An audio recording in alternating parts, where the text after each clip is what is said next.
I'm gonna leave it like this for another hour. It's too early. It's too early, guys.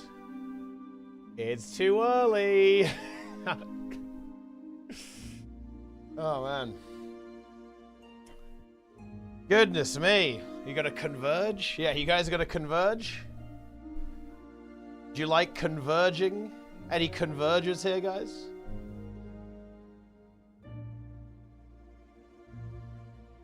I mean, yeah, ArenaNet are converging. And we are early.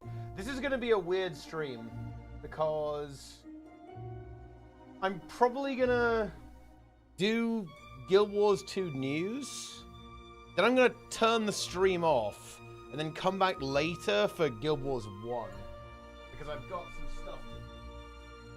So it's gonna be a bit of a weird, slightly weird stream today, or, you know, kind of scenario, but that's just the way it has to be, guys. I want to tell you.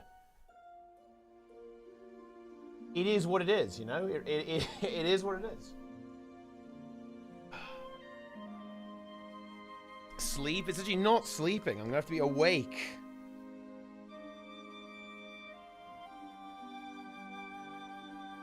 There's no rest for the wicked, my friend.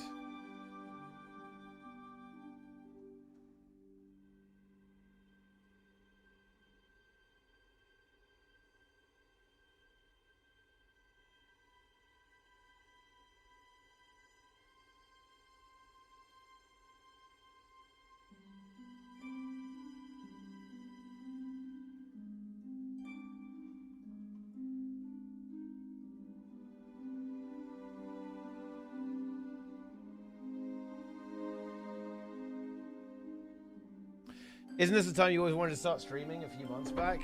It kind of is, but I've been working on other shit.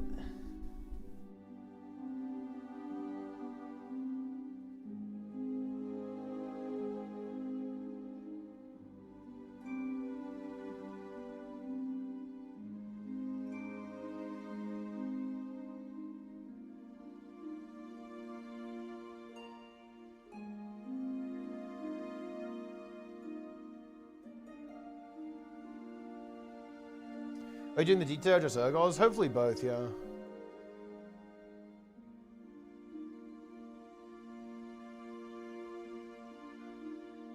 Your stream background is so cool. That is true, actually. It is very cool. Ergos to be first? Yeah, for sure.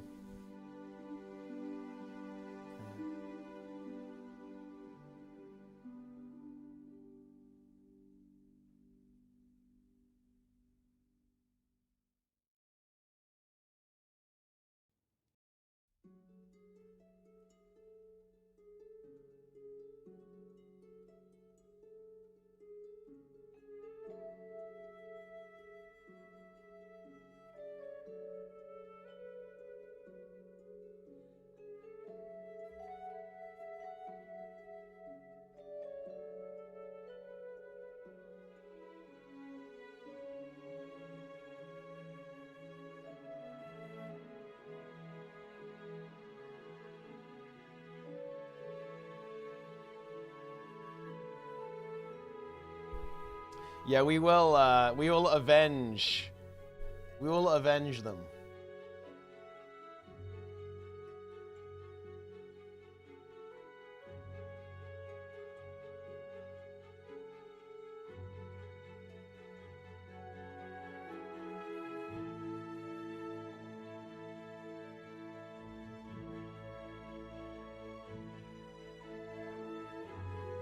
It's a decent, but I mean, like, honestly, I respect that buff pyramid. You managed to pull off a decent buff pyramid, though.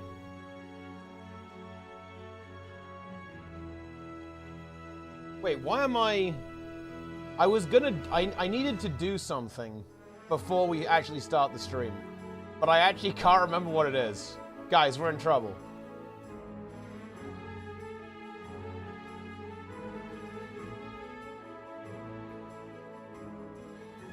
Wait, what was I gonna do? What was I gonna do, guys? I now remember. Very good. I know what to do.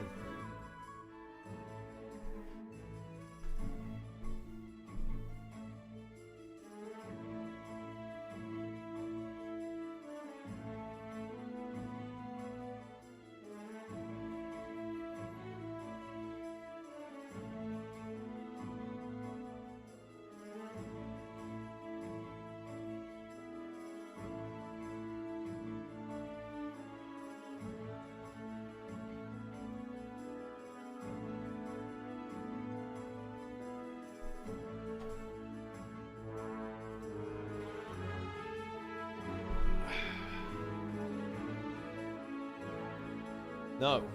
I had to hydrate, guys. Need to get some water.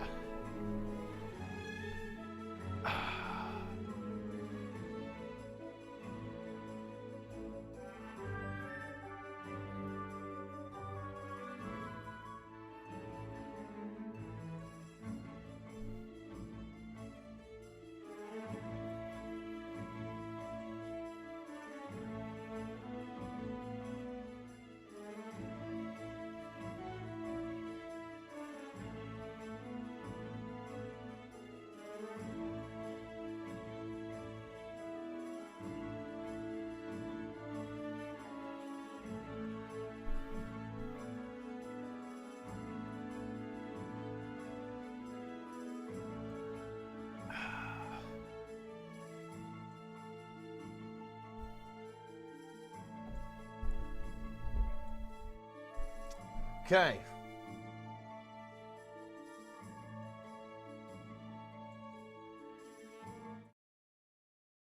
Do you guys like Gorseval?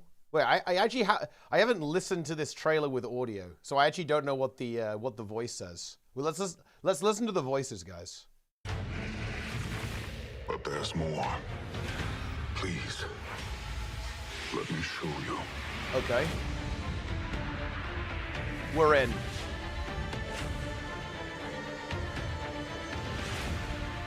I left Bavanisos to rest. But that only left our mistakes to rumble and fester. Gorseval's bad, guys. Yeah, I'm reacting. This is React content. Little Halo roleplay there. I chose not to avenge my people, endangering and burdening yours.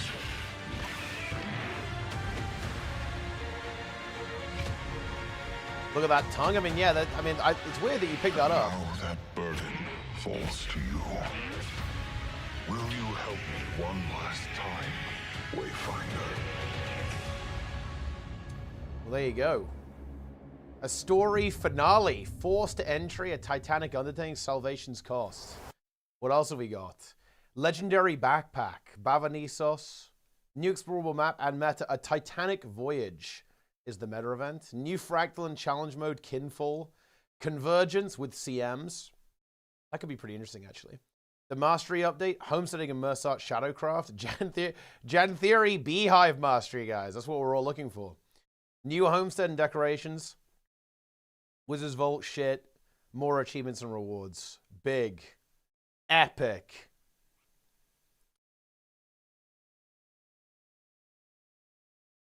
Turtle gameplay. Well, I mean, maybe you won't have to. You probably won't have to like use the turtles. Well, I guess maybe there will be like some things you can break through. I guess like some walls you have to break through or something in the meta, a bit like Dragon Stand. Could be content. It's actually next week too. That's crazy. I actually think this trailer's pretty good, by the way. This is one of the better trailers they've done, in my opinion. I think it helps that the map looks pretty good, and they've got some good action sequences here. This kind of location here. And it does have Gorseval in it. Gorseval looks pretty cool. And that helps a lot. They have like, I think what really helps here is they have a good enemy model to show off this, right? If you look out, it looks pretty based, right? He's got cool animations.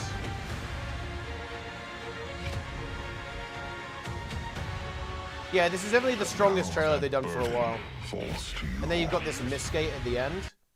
And I think, look, we're going through the gate here. Maybe you do go through the gate here, but in my opinion, my opinion on this, guys, is I don't think Janthir Wilds will actually conclude the story neatly. I think it will actually be a lead-in for the next expansion. And I think we're getting a Mists expansion next. And they obviously don't talk about that here, but they do talk about the fact that the next expansion announcement is going to be in July, right? I think is what they say here. Yeah, in July, the expansion is announced. Return to Soto. That's guys. Return to Inanios. That's content. But yeah, it's going to be. It is interesting. It's going to be a little bit of a drought, right? We have June here, and then obviously it's right at the start of June, and then Yeah, essentially no content in July, no content in August, and no content in September either. And then the expansion's going to drop in October.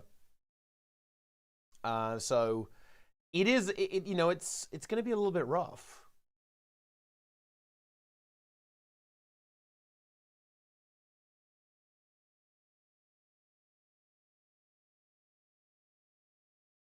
Incredible.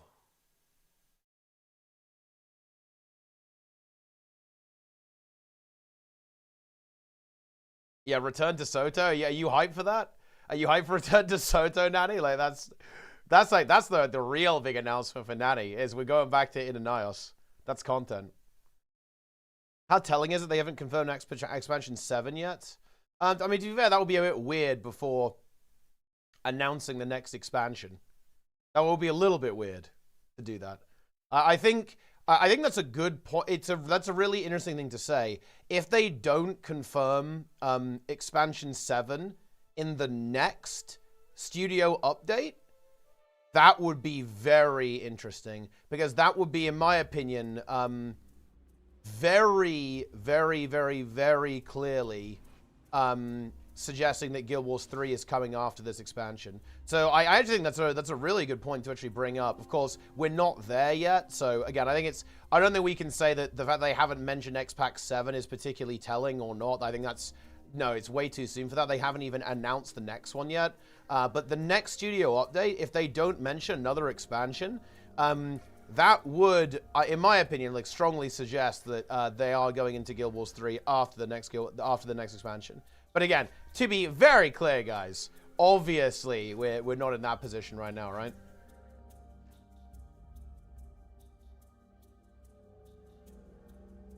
Wow, that's quality art. But that is the situation. Take a look. I think they will have a last expansion. Well, that's the thing. Like the next expansion could be the last. Wait, is that true? Actually, that's quite interesting. Oh, that actually is really interesting. Is that true? Can you link me that? I believe you. I just want to actually see it because that is quite interesting if that's the case. Although I think it is a little bit contextually different because that was right at the start of the new model, so it makes sense they'd be a little bit more aggressive with confirming stuff and so on. So I think it is contextually different, but that's noteworthy, right? That's like a noteworthy point. Also, shout out to YouTube, by the way, guys. Shout out to YouTube. 120 people on YouTube right now. Committing to 2 more years. Exactly, yeah. So it's not quite the same thing, but you know, that's an interesting point. Definitely an interesting point from APOC, yeah, for sure. But yeah, shout out to YouTube, guys.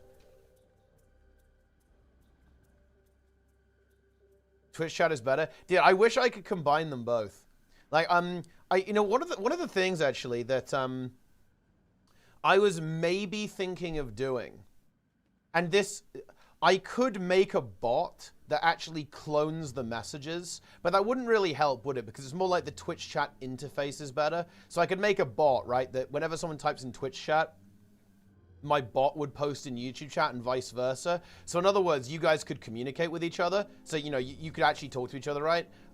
Because right now, obviously, you guys can't see YouTube chat. And by the way, guys, I want to be clear. I could combine them on stream, but it is actually against Twitch TOS. And people are going to say, oh, but some streamers do it.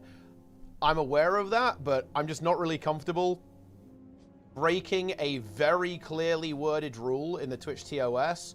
And yeah, maybe it's not enforced, but I'm not gonna risk my Twitch account, right, for any reason, right? You know what I mean? I linked it. 6th expansion. Yeah, that's actually honestly, this is a really interesting catch, Apork. Thank you for this. Yeah, that's an interesting catch. Its development was confirmed on December 21st, 2026, and yeah, this is yeah.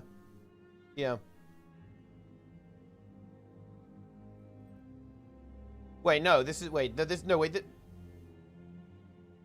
yeah, and you'd expect them to do the same in 2024, wouldn't you? But I do think, you know, we shouldn't, I think this is a little bit tinfoil hat. Because again, this was very early in the model, right? Like Soto was Soto was 2023, right? Yeah, June 2023. Or it was announced, yeah, it was released on August 22nd, 2023. So it is a little bit contextually different because it was like right at the start of the model, but interesting catch, actually.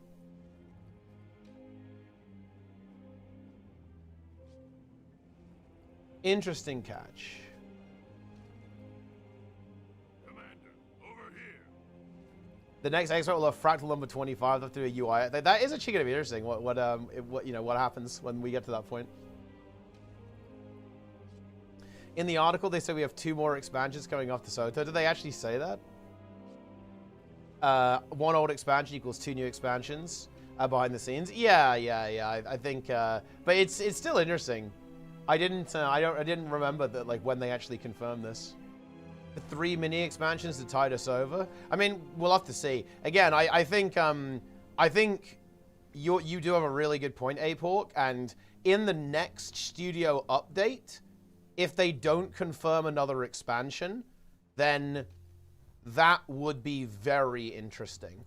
In fact, no, I think that will be more than just very interesting. If they don't confirm another expansion in the next studio update, I think it would not be unfair to assume that X-Pack 6 is the last Guild Wars 2 expansion. And to be clear, guys, we are purely in speculation land. I think, you know, I was not expecting to confirm the next expansion until after, until after this one releases, right? X-Pack 6 releases. So I think that we have to wait a pretty long time to actually make some kind of determination about this. But yeah, you've got me very interested now. You got me very interested with what they say in the next studio update. Because again, if they don't confirm another expansion, then yeah, this is the last one, and then they'll be going into Guild Wars 3, which I think is pretty interesting.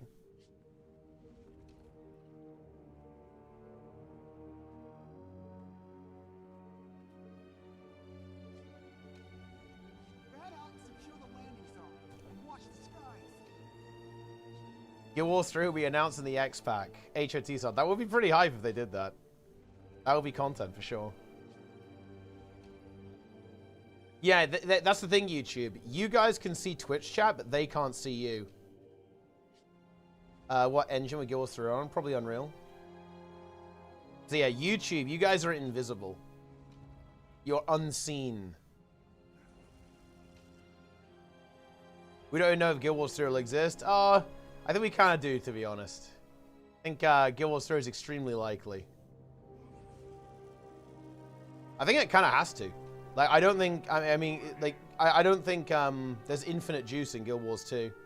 Or at least not in its current, not at the current level of development. At the current rate of development, I don't think, I don't think there's infinite juice left in it.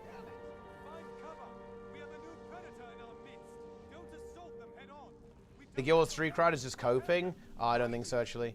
I think Guild Wars 3 is confirmed in every single way except officially. I mean, we don't know exactly if it will be called Guild Wars 3, but yeah, I'm pretty confident that that it will exist.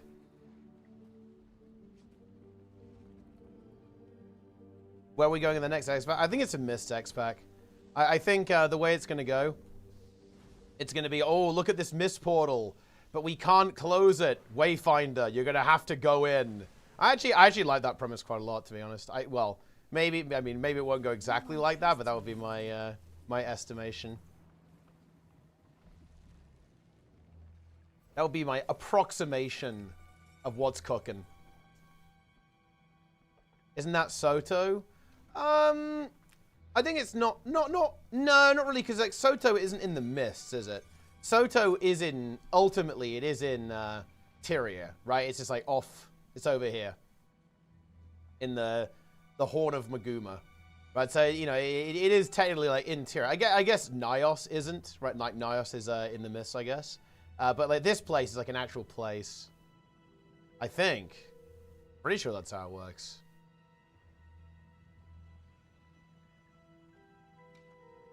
But listen, Guild Wars 3, guys, it's happening. It is happening. Apork has also now increased my copium. Yeah.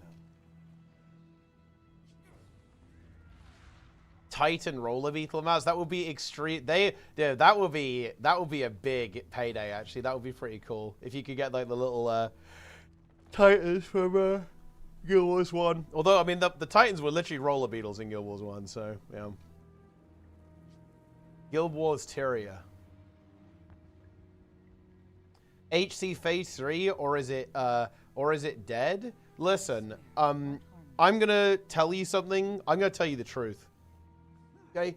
If someone doesn't do something for a day, it's dead and it's never coming back. So unfortunately, it's dead and never coming back. Madness Titan. Yeah, look at him. He's a little roller beetle. Wow. Madness Titans spawn 2 at a time from Pain Titans. It can also be found on their own. And it's a dervish mob. Has no elite skill. Has Mirage Cloak, Aura of Thorns, Heart of Holy Flame, and Mystic Regeneration. I think these guys are... They end up being pretty tanky, don't they? Yeah, like Mirage Cloak, 80% block chance. That's pretty big. Incredible. Yes, let's see, what do we got here? What's the content drop, guys? Like, where's the content? They also tick. That's true, they tick.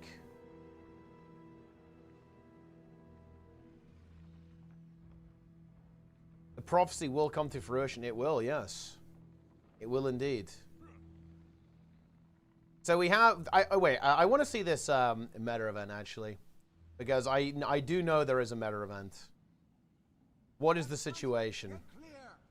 Bava Nisos contains a climactic map-wide meta event. You'll be working alongside factions supporting the Tyrian Alliance, such as Councillor Ludo from Radasum and a spirited guest from Divinity's Reach most elusive social club.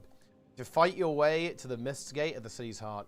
The meta contains 3 main lanes that players can participate in, where you'll face various obstacles and threats as you navigate the surreal landscape. What could possibly await you inside? Well, that's something. Mount Balrior. Yeah, we're adding Ura. Very exciting.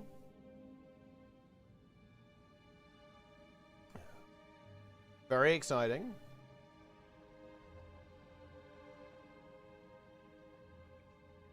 Convergent CMs. Offering greater difficulty, sharper coordination checks, and even more rewarding spoils for those who triumph. Man, you know, do you know what the best thing ever would be? Is if they made it so you could skip the pre-event on CM. That would be, you wouldn't even need to increase the rewards. But I think they won't do that. A brand new Fractal. Step into the roles of a small band of lowland Codan as they defend their homeland during the Icebrood invasion of Northern Tyria. And as they hear the whispers of the legendary Dragon Jawmag. In response to player feedback, yes. Okay. We've intentionally stepped back from the raid-like complexity of more recent Fractals in more favor of a streamlined and repeatable experience reminiscent of some of our earlier Fractals. The challenge mode for Kimfall will release 3 weeks later on June 24th. Fucking finally. Holy shit. I think this is a very diplomatic way of putting it, to be honest. But yes. This is big. This is big. Although, honestly, calling the Fractals raid-like complexity, I think Look, I could fight over this, but honestly, it doesn't matter. Like, it's a good thing. I think a lot of the latest Fractals have just been slogs, and with very, very long boss fights with repeating mechanics from 100 to 0 HP, and that's not great. I think it's not that people don't like more intricate boss fights. It's actually very interesting. Like, they very clearly don't mind this. Because if you look at Nightmare Fractal and Shattered Observatory Fractal, those fights are actually relatively complex. Like, notably the end bosses, right? Like, I'd say in particular Arc has a decent amount of complexity and mechanical interactions on that. That's not the problem. The problem is the fights going on forever and honestly not being very well designed in the case of Eparch, or kind of not being that fun in the case of Kanaxai. Yeah, it's a very diplomatic way of saying our last Fractals weren't very good, were they? You know what? Look, I get it. You can't just say that. You can't say our last couple of Fractals, guys, It really wasn't it. You can't just like drop that in your studio update. What's the item on the... I assume it's the legendary, actually. Do they show the legendary back piece?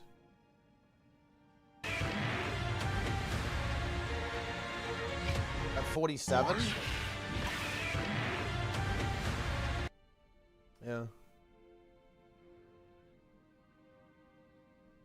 The Doge in the Joker Fractal? Yeah, but I think that's actually a good boss. It's not even really about speedrunning. I think it's just that, you know, having a boss... No, it's not... Okay, hold on. The problem that people have with fractals... I actually made a video about this. But the problem is that they aren't dungeons, right? They're like a tiny pre-event with a boss attached to it. Like, they don't really have that dungeon flow. And that's ultimately what people are looking for with fractals, in my opinion. And that's just not what the last couple of fractals have really delivered. Did they actually show the legendary backpack here, guys? Anywhere? Anyone with eagle eyes spotted it?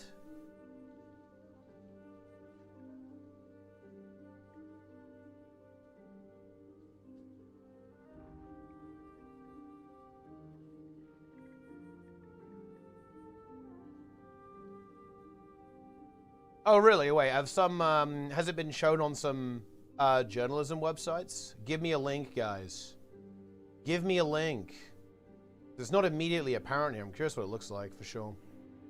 It's one of those, I think it has to look insanely cool. Because if it doesn't, it's going to struggle. There's already a lot of back pieces. I guess, wait, I guess there's no open world PvE back piece. I think. No, you have to do fractals or PvP or world versus world. I think, right? Unless I'm forgetting something. This could actually be pretty popular, I think, because there's no open world one. But there are, you know, oh, wait, there's no shot. Wait, is it a fucking Google Drive link? What? Wait, what? Wait, what is this? Where'd you even get this?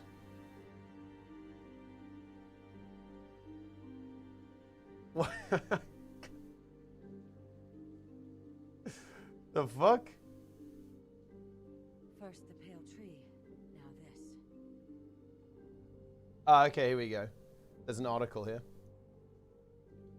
Where's the backpack? Wait. Wait. Wait. Don't hurt me. What?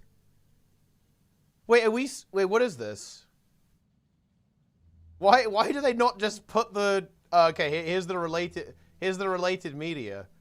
This is very weird though. Why would they not just put it in the article?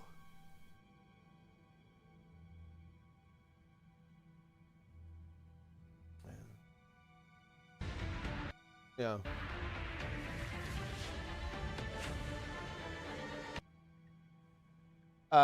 See-through portal tech? Hey, wait, where's the see-through wait, like this stuff here?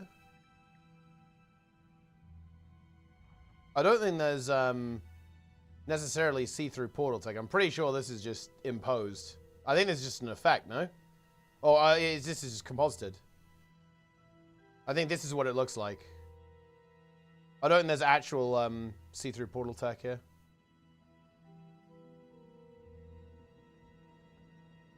Why quality libraries or just one more expansion? That's exactly why you do quality of life. You know, one of the reasons why I actually think that Guild Wars 3 is so likely is because they're tidying up the game. They're tidying up the game. They're making it more automated, right? Like they're you know, Tournament of Legends is automated, monthly is automated, weekly is automated.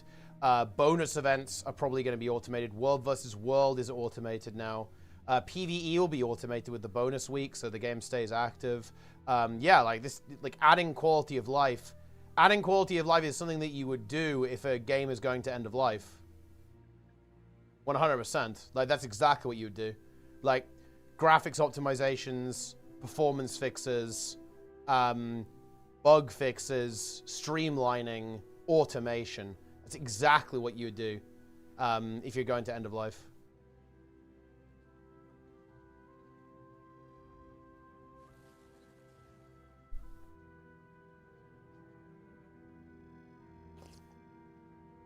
Well, I don't think it's misleading. I think they just wanted it to look cool, and I think they succeeded. It does look pretty cool.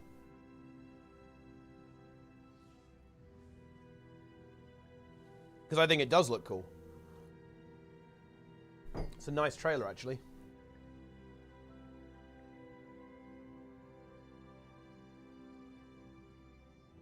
Pretty much.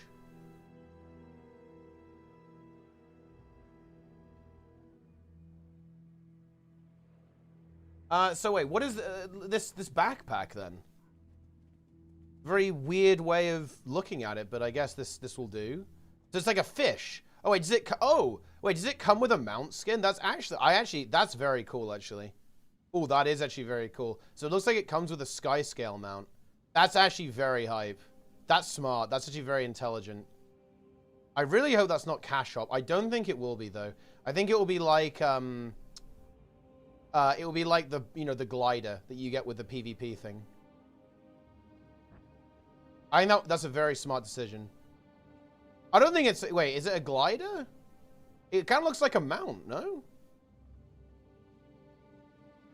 They look like they're well, I guess it could be animated that way. Is there actually any more information about it? Oh, it is a glider, yeah. Ah, well, okay. It would have been really, I think it would have been really cool if it was a mount skin. Like I guess it wouldn't make any sense to make it a sky scale mount skin because there's no sky scale in Janthir Wilds. So that would be really strange. I was kind of coping there because it looks like, you're kind of riding this dragon thing. But yeah, I guess it's a glider. Well, I mean, that's still okay though. I think it looks pretty cool. It would have been nice if it was a mount skin. But it is what it is, my friends. This is very strange, though. Why is it in a Google Drive? I felt like ArenaNet always markets with the most cooked online journalist outlets imaginable. Like,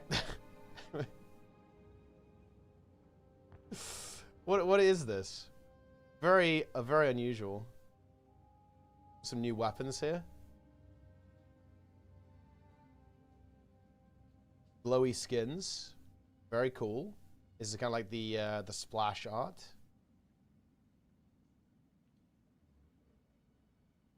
You might be able to dye it, unlike the other three, so fashion label might go for it. Oh, that's interesting, actually, yeah. Won't harm you. Wait, is it confirmed that you can dye it? They talk about that here.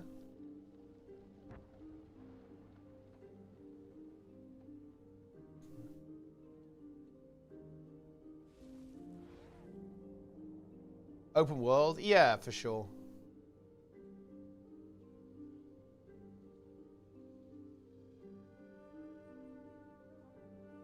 Yeah, it looks like the legendary backpack is in the trailer. It's just not, it's like this guy, I think this guy has it. Yeah, there you go. It's a little bit difficult to see, but looks like this player is using it. And it immediately goes out. Let's see if there's anyone else using it. Please, don't hurt me. Maybe we can get a little peek.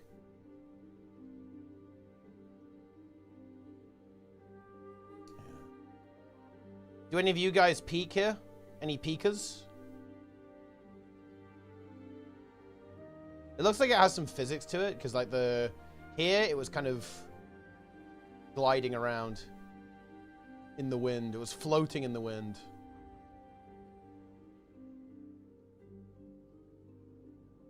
How does he already have it? Well, I mean, obviously, the developers have it, and this is a press release, so the press have been shown it. Yeah, you can see here it kind of, is floating, right? So this is what it looks like in game. No one trusts me anymore. Kind of attaches to you. You've got like little fins almost, and like floats into the air. Open world Gorseval. Yeah, I mean, I guess that he's kind of the odd one out. That we had the Sloth, we had Veil Guardian. No Gorseval though.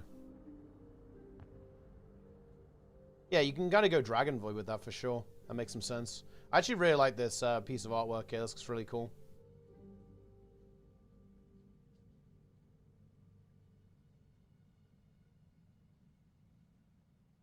But yeah, that's interesting. Dude, ArenaNet, look, We need to pressure ArenaNet to confirm if they're doing another expansion after this. That's actually really interesting. Ape Hawk has activated. What can I say, guys? Ape Hawk has dropped a nuke today. Like, Ape Hawk woke up today and chose to drop a nuke. That's crazy. Just randomly, without provocation. You can bully the devs. Listen, you don't do that. Be nice to the devs.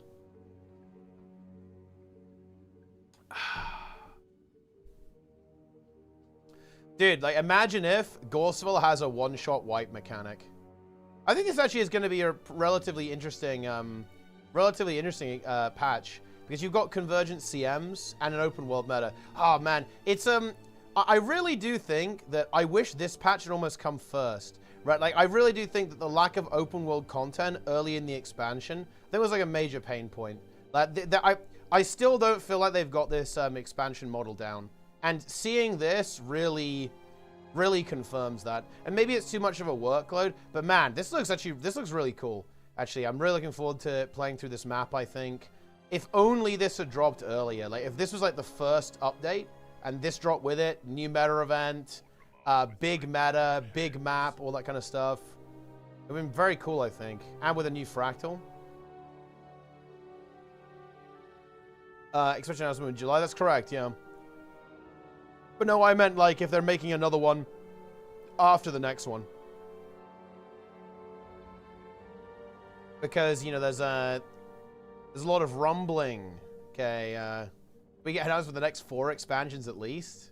I mean, look, you know, maybe we need that. We need to see the full saga. They need to announce the entire saga ahead of time. Oh yeah, here we go. Someone's linked this image here. Yeah, so it looks like you can, well, at least you can, yeah, you can change the glider skin, at least. Like, it, you know, I guess it kind of remains to be seen if the, wait, let's see. Can you change the color on the backpack? Looks like you, I want to say you can. Yeah, because someone, yeah, looks like you definitely can, guys, because the guy in the trailer had it green, and this guy's kind of got it more purple. And this is more of a blue, black, yellow shade. So it looks like you actually can change the appearance of the backpack, which is actually pretty cool. Because I believe you can't really do that with the current ones. That's something that it has.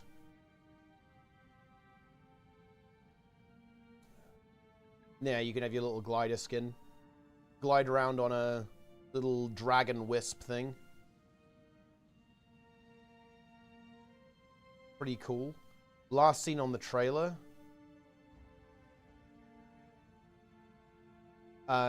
Shadow Creatures, Realm of Torment. I mean, it's entirely possible that we end up, yeah, we actually have like some Shadow Creatures there. So, I mean, yeah, it could be some Realm of Torment stuff going on. Could be the Foundry, obviously. We know that, you know, some of these evil minions are kind of invading, right? We're aware of that.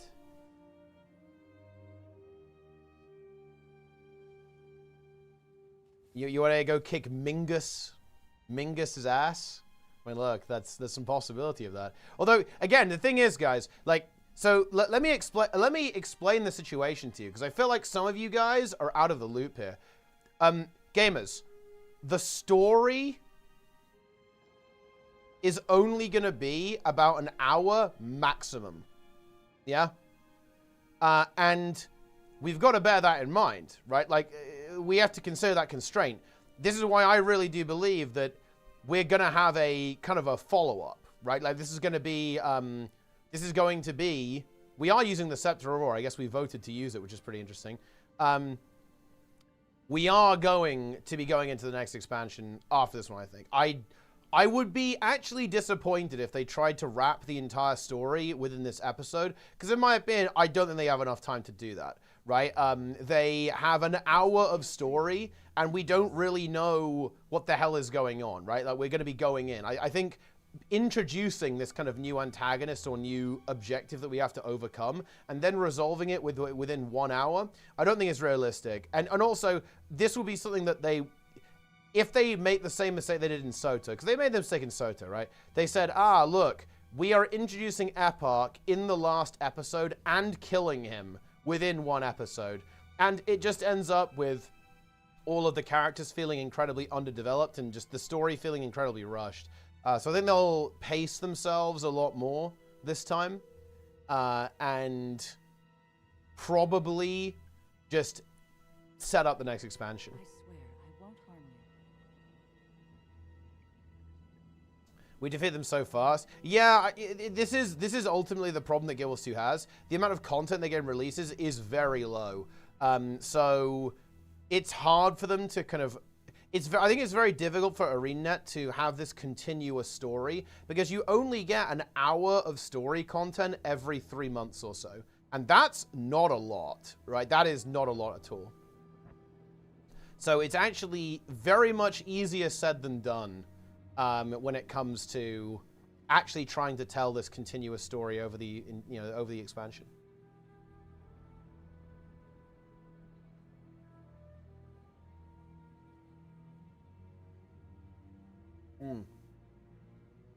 Living story scene? I mean, that doesn't exist anymore.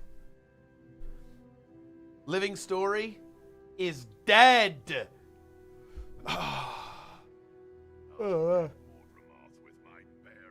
Wait, I mouse over Darren's stream. He says there's a new Dragon's End strat. What the fuck? Wait. 500 gold giveaway, bro.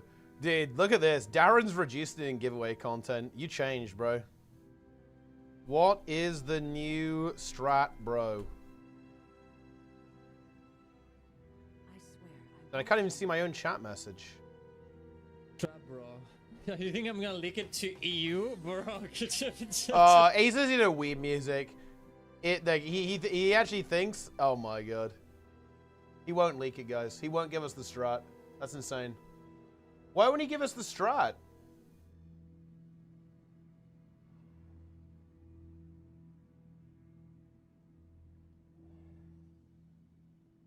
I mean, I think... Here's the deal, guys. I'm pretty sure I'm going to go for the meta literally first thing I do. First thing I go for. Most annoying Guild Wars 2 streamer? Fight me? No, I'm the most annoying Guild Wars 2 streamer. Darren's is based. I actually really like Darren's. Darren's is one of my... I think he's one of my favorite content creators. I think I go meta first. I'm just going to think, what am I going to do? Meta first, obviously. Then I'll probably do convergent CMs. I guess then after that, I'll do the story. And then after that, I'll do the fractal. Maybe I'll do the... Yeah, I am actually interested in the story. I am actually interested in what happens. To be fair. I actually do want to know what happens. So I think I'll probably do meta, convergences, story, fractal. That's the order of operations. Well, no, it's not even that I'm interested in the fractal. I hope they've cooked. It's just that I think that's like, that's the, that's the thing I'm probably going to do last, I think. Because it's, it doesn't really...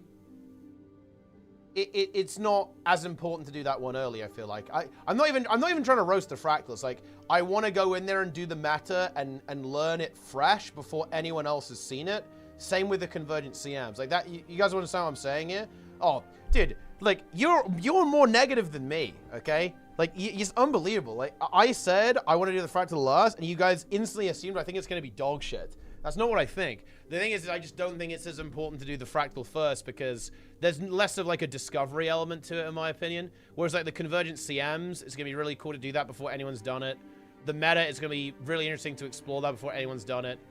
Story, I want to know what happens, obviously, and see what's going to, be set up for the next expansion.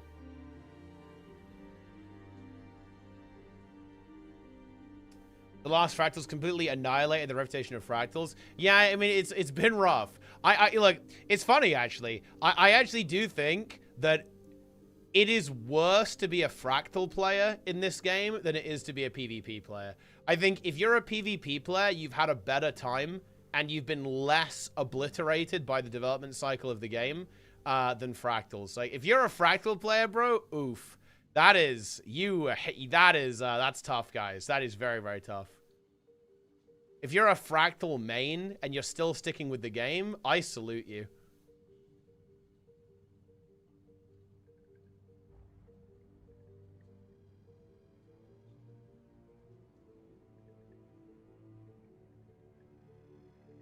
And yeah, they might, yeah, I guess that is true. They might make it so you have to do the meta event to progress the story. So, well, the thing is, you're gonna have to do the story to get to the map anyway. So, yeah, that probably won't be an issue. I think. Surely. Surely, surely, surely, surely.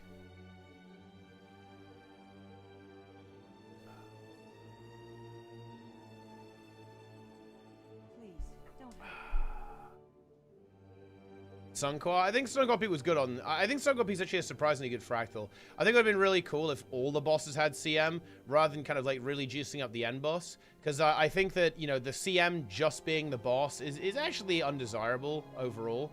But I actually don't hate it. Like, it's a decent boss fight.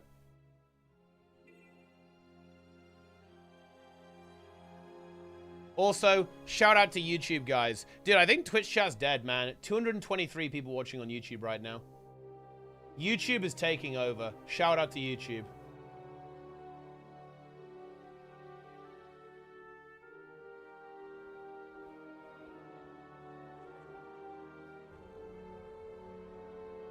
But I will say, not all of YouTube has liked the video. They haven't all liked the stream.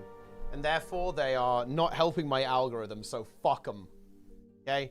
Until YouTube actually likes the video, I have no respect for them, okay? I have nothing but disdain for YouTube, guys. Only 21 likes on the stream. That is pitiful. That is pathetic. Okay, unbelievable. Bots? I mean, how do I know you guys aren't bots? How do I know that? You guys could be... Twitch chat could easily be bots.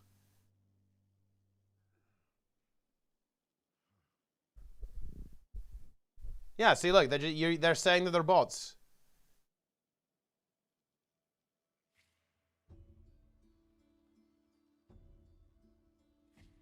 Yeah, you're caught.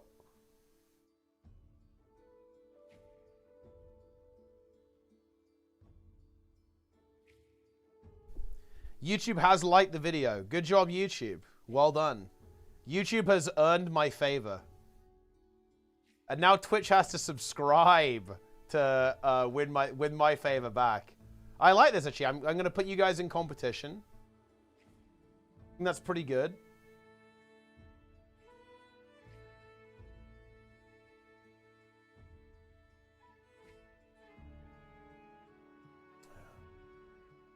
I'm just an AI. That would be honestly very efficient. I could stream without actually streaming. That would be pretty high tier. YouTube is saying that they aren't bots. Nothing like shaming the community to game the algorithm. But yeah, look, it's clearly effective. That behavior has now been reinforced and I will continue to do it. I believe YouTube to be legitimate, guys. What can I say?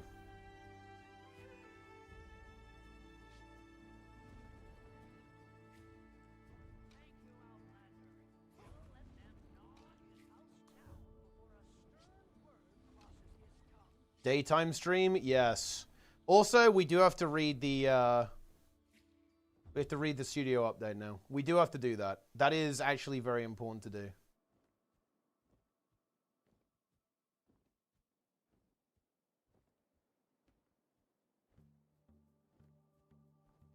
Incredible. I'm killing my necro before we do ergos? No, that's not allowed. You got so excited for Homestead. Look, the Homestead updates. I have not done anything with my Homestead at all. Just straight up. I haven't interacted with it in any way.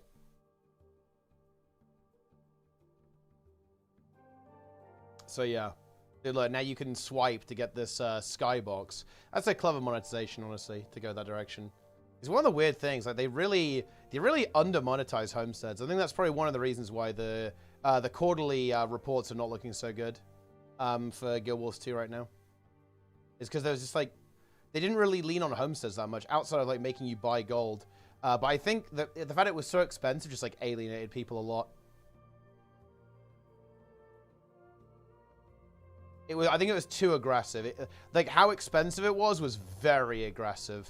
I think that really rubbed people the wrong way.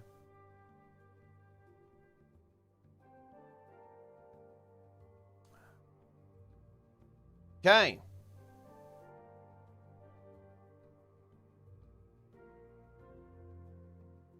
Sold decorations to the homestead and given a recipe to make it a guild hall decoration too. Yeah, that would have been good. Base service too. Yeah, it's way too expensive. It's way too expensive. And you know, you obviously they want you to swipe for it, but that just feels really bad, right? It's a little too much.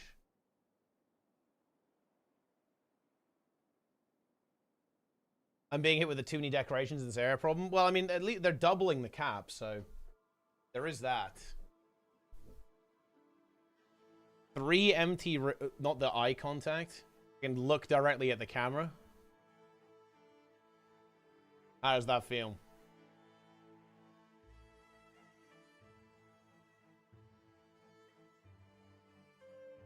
That's the tilt you can place, not the mount you can place in the chunk. Yeah, I guess it's unfortunate. You hate to see that. You really hate to see that, guys.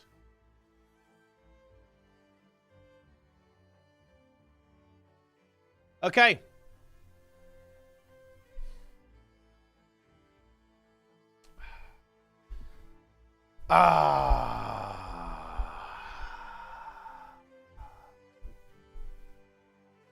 Actually, I want more music.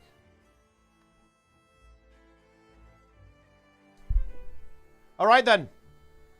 Shout out to YouTube. We've got a studio update today, guys. And take a look at this rather fine trailer while we discuss what is to come in the final update for Janthea Wilds Absolution. We're going to be delving into Bava Nissos. We're going to be doing a meta event, 3-lane style. Some good old Dragon Stand and Dragon's End stuff going on there. We've got a legendary backpack that's also a snake that you can glide on. Gorseval is back in the open world. Love to see that as well. Homestead decoration cap is going up. You can get a skybox. Okay, the expansion's going to be announced in July, or the next expansion is going to be announced in July, so stay tuned for that. But yeah, we've got content ahead, guys. We've got convergent CMs. We got it all. We've got the story, we've got the conclusion, we've got to go through this Mistgate. And goodness me, guys, we've got some memes to come, and yeah, even maybe some kind of shadow army stuff going on there. I'm sure a lot of the nerds are going to be getting overly excited about that. And I think one of the things that's really apparent from the trailer is not only is, in my opinion, I think it's actually a really good trailer. We're going into a lot of different areas here, right? I hope that's actually reflected in the map, that some of the stuff could be in the story. We kind of see Isgard here, so this might be more of a story-limited thing, but we're going to be going all over the place here, I think, actually. It's the epic conclusion as well. Okay, new Fractal, legendary backpack, homestead upgrades, quality of life, relics, goodies in the Wizard's Vault, and challenge mode convergences. And of course, Twitch drops, guys. So listen, I love you guys on YouTube, but you gotta come to Twitch, guys. You gotta farm these Twitch drops, and I've gotta farm you for those Twitch drops. Of course, all of this is gonna be dropping June 3rd. That is next week if you're watching now. It might be in the past if you're watching later. Who knows? We're plunge deep into the haunted heart of Mersat history, journey into the ruins of Bava Nissos, and uncover the truth behind the rift that still threatens Tyria. We're going to talk about all of this, and also kind of what's going on in the future of Guild Wars 2 as well, actually. Because, of course, we are at the end of this expansion, and that does kind of raise some questions about what's coming next. But anyway, let's get on the action here. When Mabon fell to the Cryptus, an ancient ward cast over the city of Bava Nissos evaporated. All its secrets were free to fester. All its ghosts danced back to life. At the start of Guild Wars 2 Janthea was the commander was sent on a mission of diplomacy to the Bears. But as we settled into the calming rituals of Delta lifestyle, the Titans showed up. They'd somehow been released into Tyria once again, and the commander, with the aid of our allies old and new, navigated the perilous reaches of Janthea to defeat these otherworldly creatures. Yeah, we played the game, guys. We know what's going on here. Ura revealed with her dying breath that the door she and her kin used to breach our realm remained wide open. Yeah, we got to go hunt that down, I guess. We chase the echo of an old acquaintance through the ruins of his people's demise. We search for the open mist gate. Now, we found that gate. It's in Bavanisos. Very cool architecture. I actually think that, from what we see in the trailer and some of the imagery here, actually looks really exciting. It looks very surreal. It has this kind of like weird abstraction to it, right? This otherworldly appearance. Actually really interested to see how this looks. I think the, I'm really liking the art direction and the world design so far. I really hope that the meta event, I hope that they have the content to back this up. Like, one of the, in my opinion, big criticisms I have for Jan Worlds, and I think this is reflected in the community as well, is the lack of proper replayable open world content, which is a big strength of Guild Wars 2, right? I would say it's the strength of Guild Wars 2. I think Jan Worlds didn't really have that. We, of course, have the Titan boss fights, but again, it doesn't have that kind of storytelling, immersion, world building element with the meta event as the combat and the map itself tells you that story. It was more of just a boss fight that just kind of exists there. And I think the mechanical design was also highly lacking. So I'm actually really hoping that this map, the map is looking good. It sounds really cool. I hope it's got the content and the design to actually back that up, because it is one of the things that, in my opinion, the new expansion model has not captured this. It really has not. I don't think there's been a single, like, actual good level Guild Wars 2 meta event in the new model. Not in Soto or in Jan Worlds so far. The last, good open world content, like high quality meta event, high quality boss fights, that, again, that Guild Wars trademark of having this open world storytelling and group content, that was in EOD, which, look, I'm actually going to say this. If you want to, do not look up when EOD was, guys. You're going to feel old, and look, we don't need that, right? We don't need that right now. But anyway, each of the 3 survey teams that you helped comb through the Mistburn Barrens completed their research, have come to the same conclusion. Something vile awaits us within the depths of Bavanisos. When a path into the city proper is finally revealed at the start of Absolution, our final descent begins.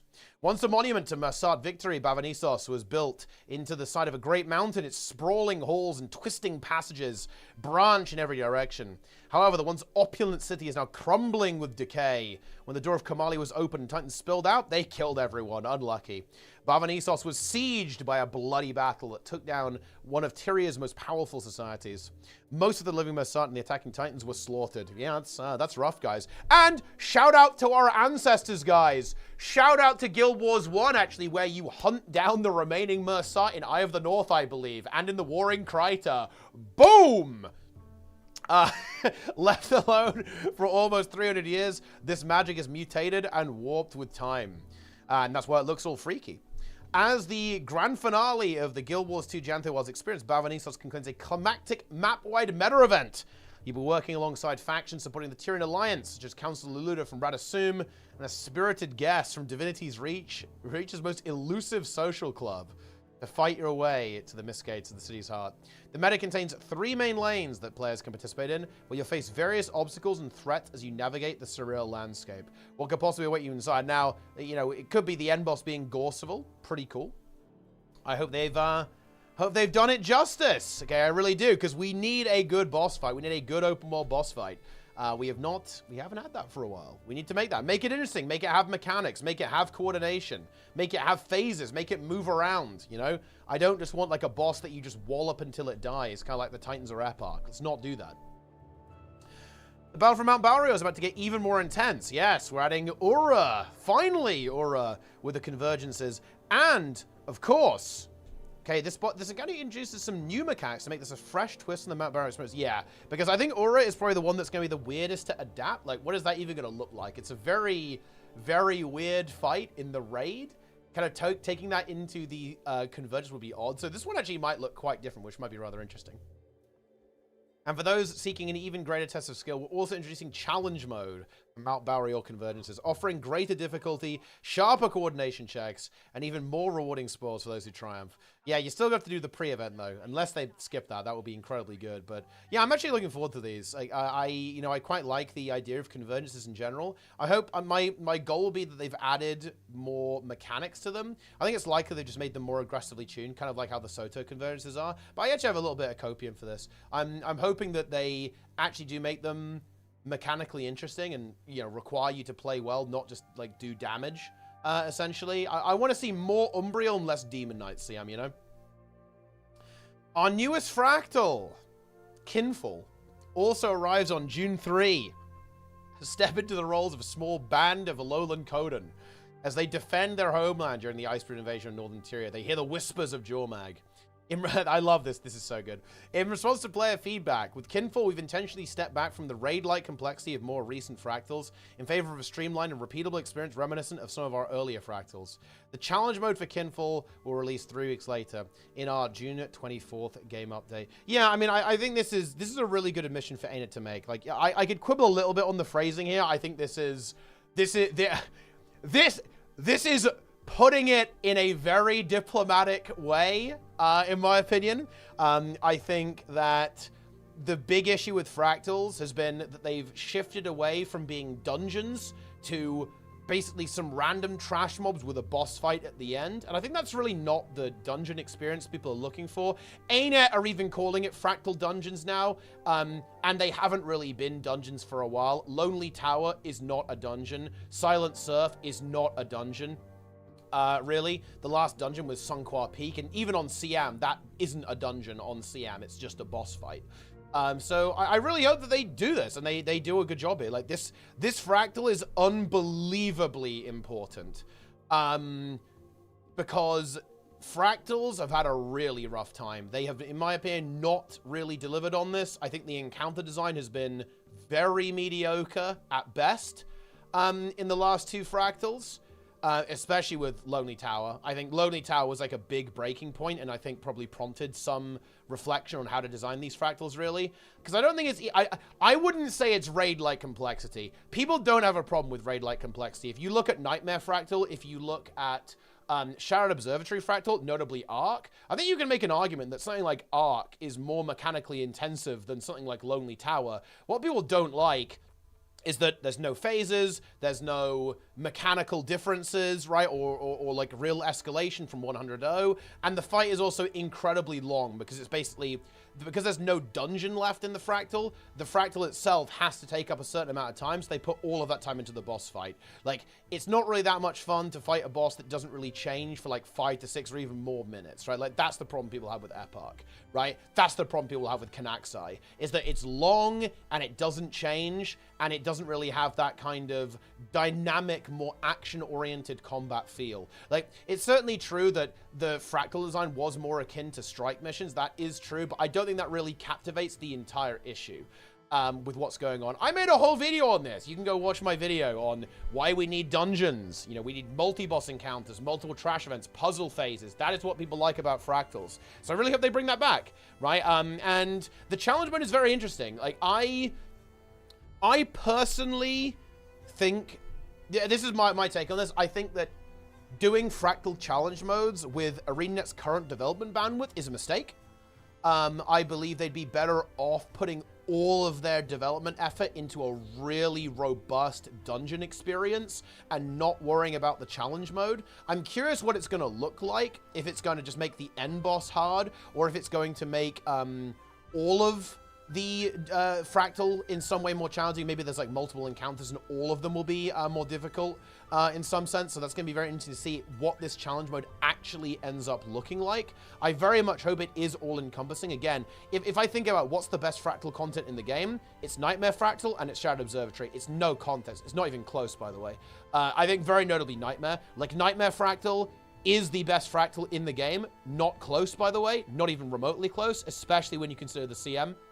The fact that it had 3 fleshed out challenge mode boss encounters, Mama, Syx, and of course Ensus at the end. Nothing compares to that, in my opinion. And then of course you still have those puzzle elements in between that are also more challenging as well.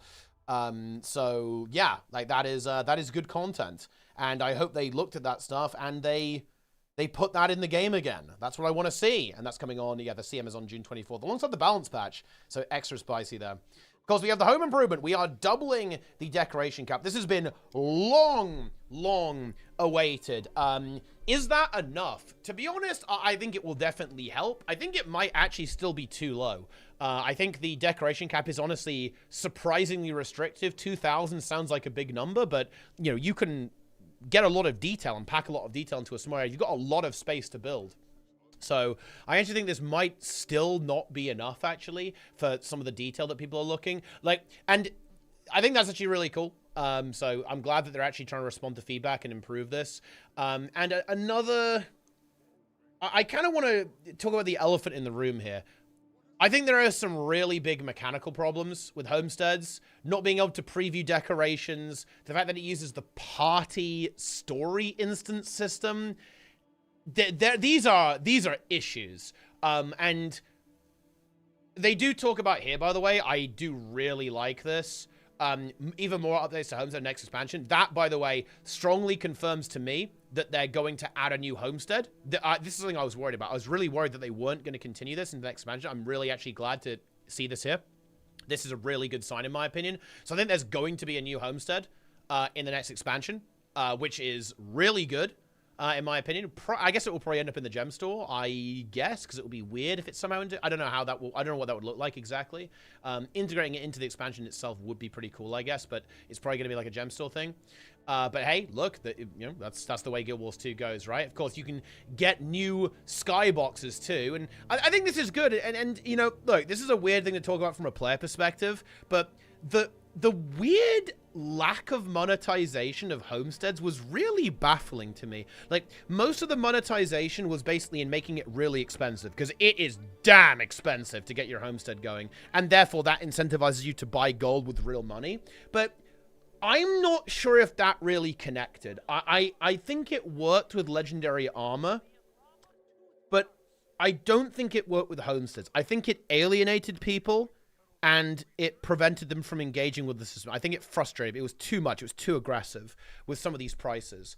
And I think that going with like the gold style monetization maybe didn't quite pan out so well with homes, especially because like even the really basic stuff is like highly expensive as well. So kind of adding in this stuff, like, you can change the skybox. That's obviously very expansible into the next expansion as well. But yeah, like adding more decorations, like more skins and stuff. I think that is going to be a pretty good way of doing this that will hopefully kind of allow the system to keep getting developed, because I was definitely very concerned that they wouldn't be able to maintain development on Homesteads after this expansion, but I'm glad to see that is going to be the case. Yeah, you get skins for your doorway as well. Not gonna lie, the doorway thing is weird. I don't know why. I don't know why we did that. Like that, it's a little bit wacky. But yeah, now they're gonna mod that. I'm surprised. I'm amazed they haven't done that earlier, actually. But yeah, strange situation. Strange situation when it comes to Homesteads. But yeah, I hope they're able to continue to address some of the mechanical issues, because I think there are still like some pretty major mechanical issues with Homesteads that could be addressed. We've got a hefty round of quality of life updates coming your way in Absolution. From the Wizard's Portal Tome to hold your collection of portal scrolls to the endlessly efficient Wizard's Gobbler. Finally, they're all being compiled together. That's going to save me a couple of... it's going to save me a couple of shared inventory slots, so we definitely love to see that. We'll dive into all the details in a dedicated blog later this week. Oh, okay, so they're actually going to explain how that actually works. Okay, I have a slight fear, guys. Okay, that this is all gonna... I would love it if they had a UI element for this. So it was a custom UI and it would come up and you could click, like, icons. I'm really worried it's gonna be a dialogue thing. So you're gonna have to go through multiple, like, text dialogues when you open this. That would be a little bit clumsy, I think. And, I mean, it is what it is. Right? You'd still probably go with it. But, so to kind of explain what I mean, right? I'm worried that it will be like this, right? And you'll have to go, okay, click season 4 and then click another one. I think it would be really cool if it was a little bit more visual with how it is, as opposed to having to navigate through that, but it is what it is. It will probably be a nice quality. But yeah, look at that, guys. I can get all my tomes in there. Look, I can compress all of my portal tomes down into one. That's big. That's crazy. We love to see that. But yeah, that's basically it. And you know, that's the patch, right? Like that's the patch. You can kind of see what's going on there. We can scroll up to the trailer to see what's dropping, what's cooking. Buy the game using my referral link, by the way. Get ready to pre-order the expansion, guys. Hell yeah.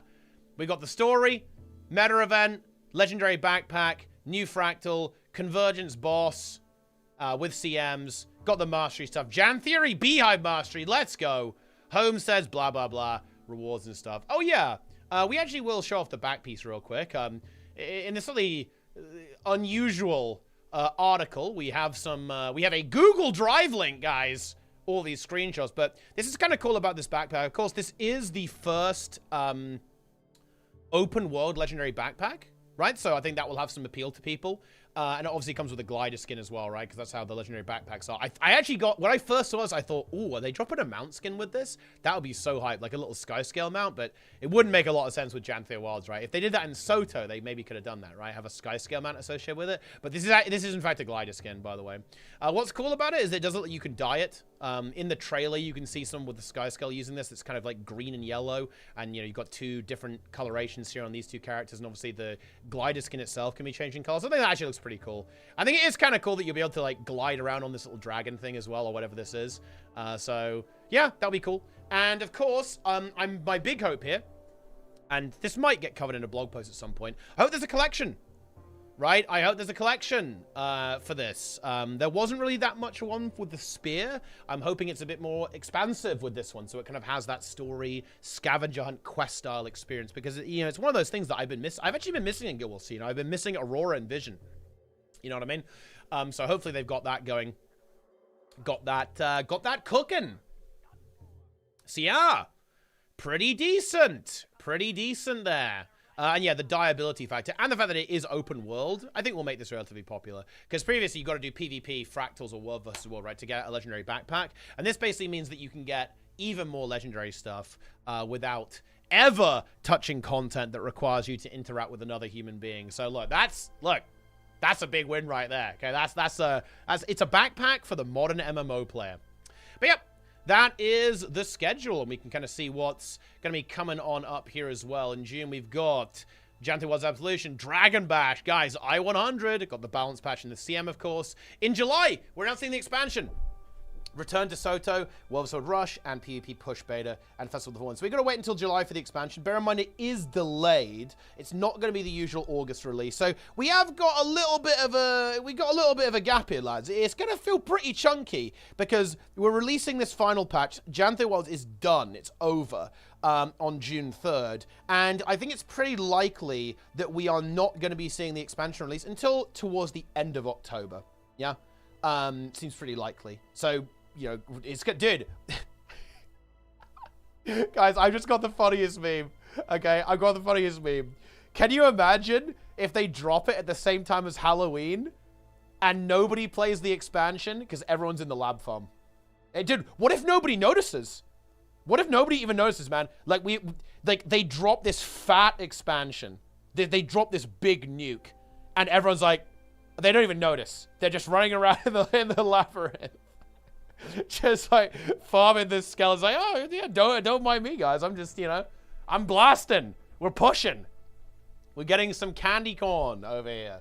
That would be pretty funny. Yeah, we've got more push. Another push beta event in August, actually. So I wonder how close it'll be to completion. Push is really interesting. It's something I haven't really talked about in a video on the channel, really. But yeah.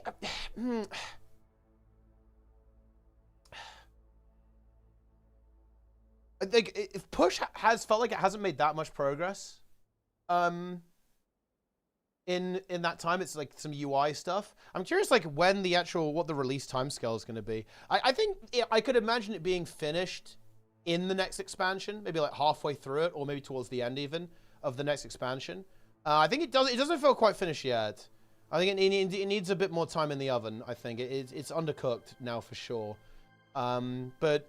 Yeah, okay. I could see a push, like actual formalized release in the middle of the next expansion, I think.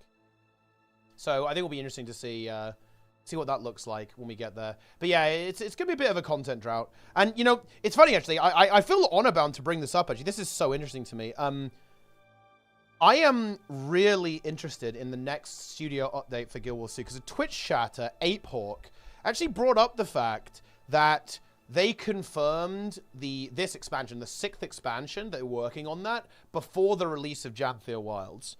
And that, you know, that was confirmed that they were doing another expansion. Yeah, they were doing 2 more expansions, basically. And that is interesting to me because there's a lot of rumors around Guild Wars 3, obviously, like spinning around all over the place. And there's a lot of speculation on like how many Guild Wars 2 expansions are we getting, right? Like, are we doing 1 more? Are we doing 2 more? Are we doing 3 more? Are we doing infinite more?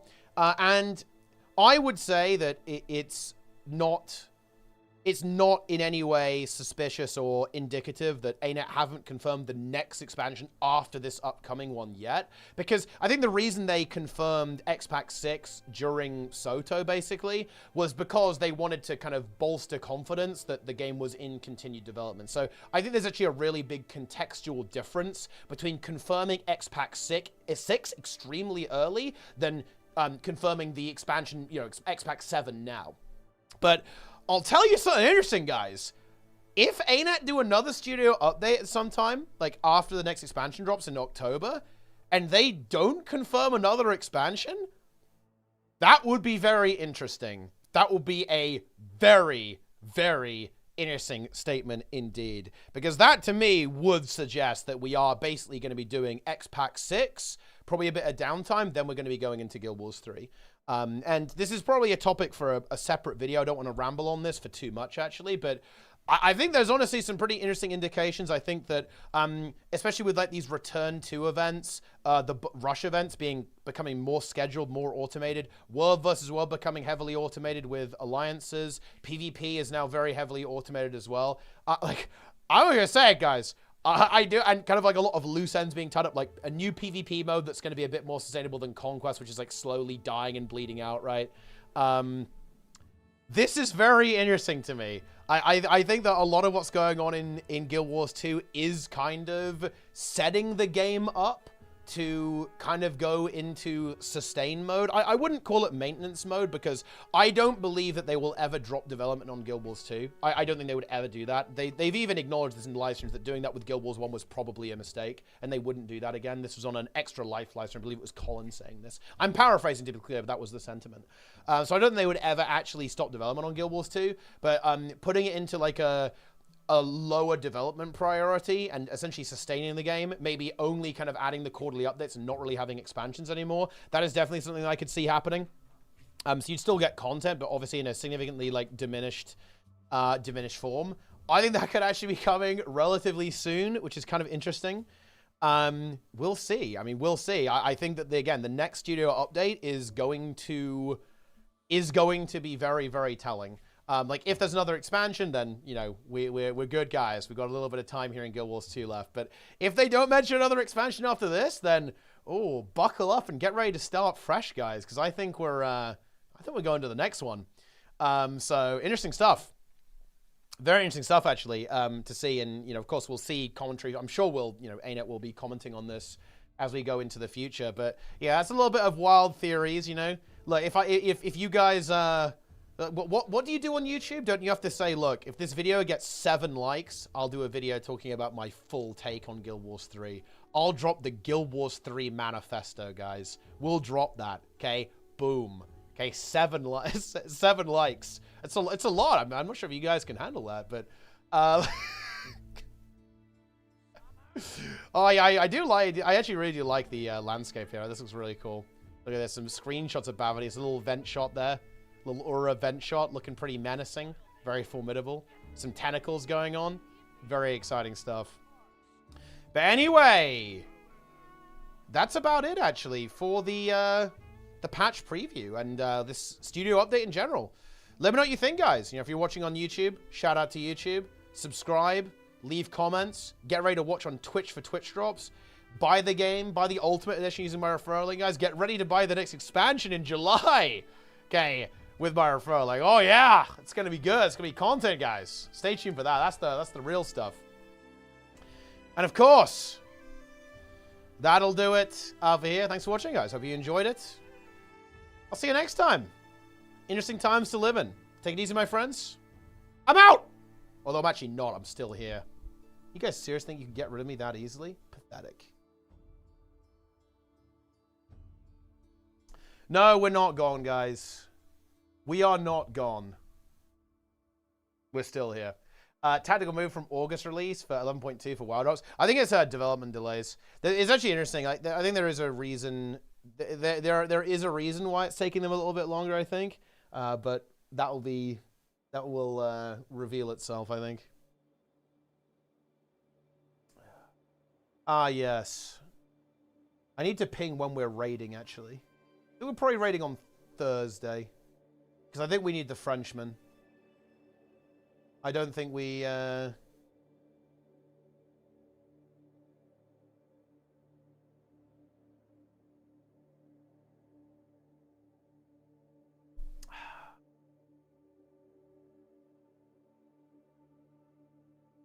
Skill update coming up. I mean, look, they definitely have cooked a bit of a banger here.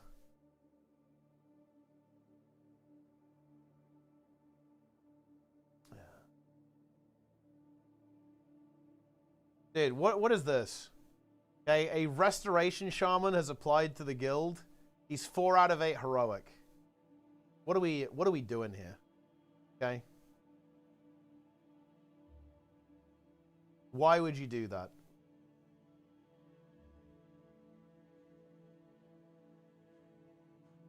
Auto accept. Yeah, we definitely accept this guy.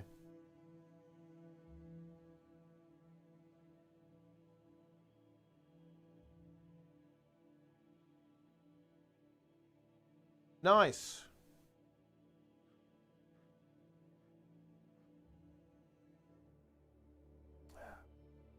The bravery to fly. I mean, I respect it. Yeah, I do actually respect it.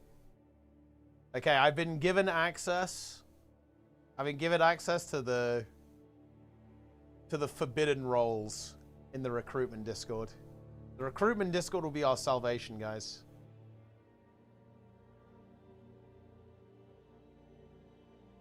I haven't played since Legion Season 2. Is there a spot for me? I mean, look. It is what it is. You gotta make do with what we have. It's time. I mean, it's always time. 9 boss raid wing. I don't think they'll do a raid. I think they'll do strikes. I think they'll do strikes. That would be my guess. If they do anything, I think they will do some kind of PvE. I think it'll be 1 or 2 strike missions. For the raid, for the expansion. I know we're doing a raid again. Yeah. I don't think Wing 8 really went well for ArenaNet.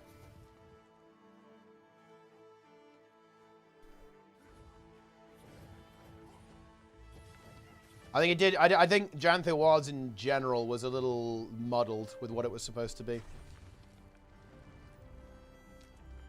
Recruiting and community Discord server. Yep. I'm in. I have to write a little post now. Very exciting.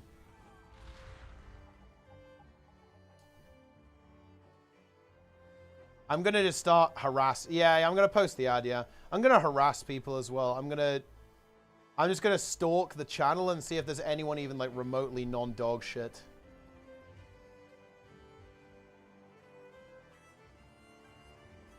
I need to actually figure out what we need as well. We need range DPS. I'm going to be honest with you guys. We need some range DPS. So currently, let's see. I'm on my spreadsheet.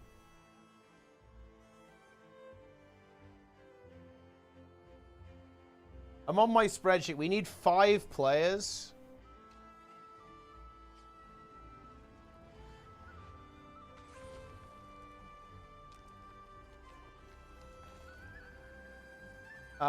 We have 5 players. We're missing 5 players. We need... Yeah, we basically need 3 range DPS. And 2 melee DPS. Also, maybe 1 healer is also a possibility. And we also need a tank. That's a, you know, there's this, you know, how hard can it be?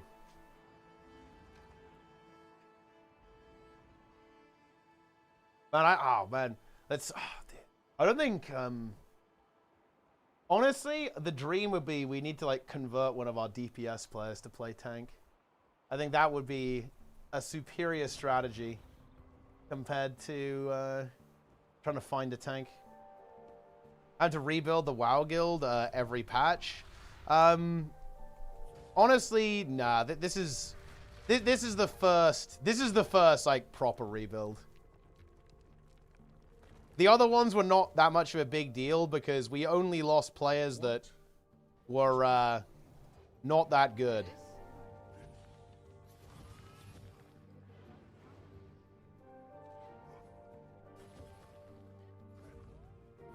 This is the first time we've lost very good people.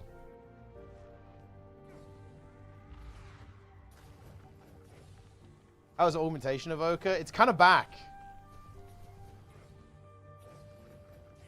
That's, what's the plan? I mean, look, I'm cooking. I'm cooking.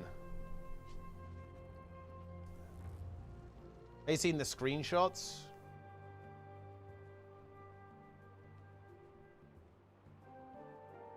Of the back piece? Yeah, I think I saw the back piece screenshot. That's pretty cool.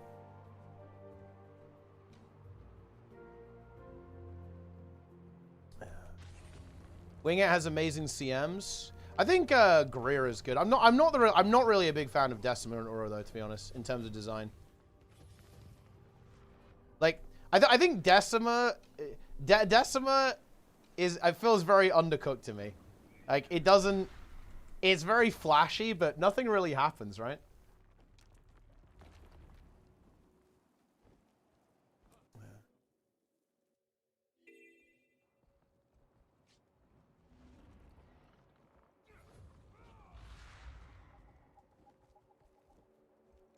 The bridge angle with the shitting parrot. Ah, Freehold.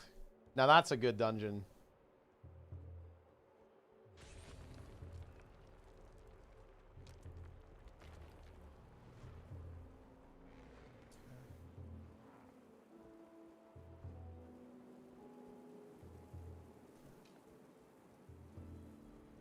Yeah, I think the problem with I think maybe a problem with Wing 8 is that I do think the community is just too small for it now, and that's kind of the problem.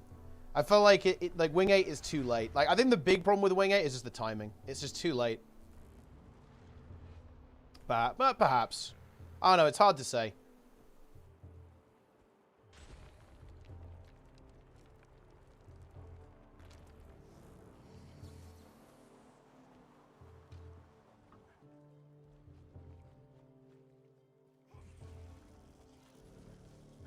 Incredible. 6 with the Prime. Very good. OG Decima. Yeah, I think Decima CM is actually easier than. I think they were actually really worried that Decima CM was going to be too hard. I'm almost certain they were. I think they were really worried about it, and they made the mistake of making the charge reset with each phase. I think the fight becomes a fair bit more interesting if that doesn't happen. Like, if the charge, you know, if any charge the boss gets is permanent.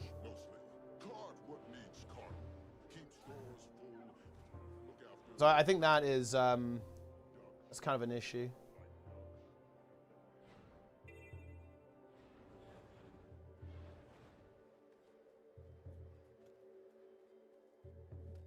Incredible.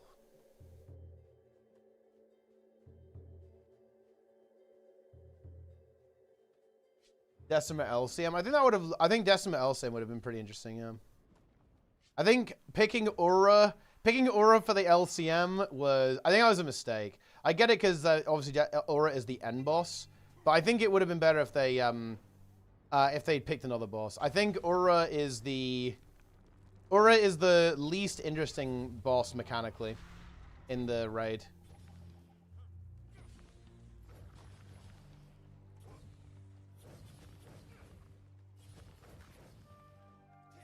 And I think a really big problem with the LCM in particular was the LCM is just way too similar to the CM.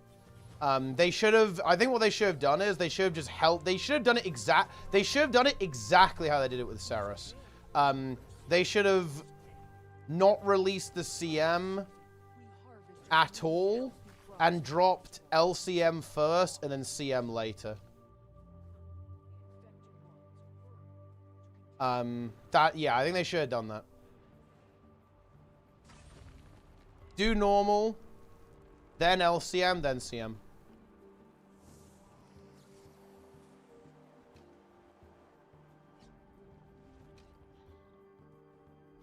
because I think the way it was released, was a little scuffed. I think it didn't. I don't think it really connected in the same way.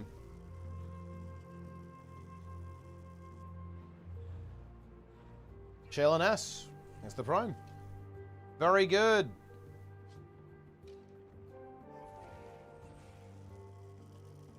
What if there's so? Well, I think the I don't think the Race to Worlds first really went very well either. Actually, I think some of that was no drops. It would have been really cool if they got drops again for that. But Aura is also just way less interesting mechanically than Ceres. And also, it was also solved. The fight was very similar to CM, right? And so it was basically solved instantaneously. So it was like, okay.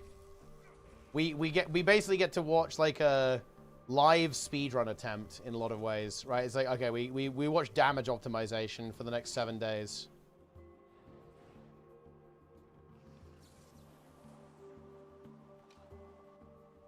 So I think it didn't really work.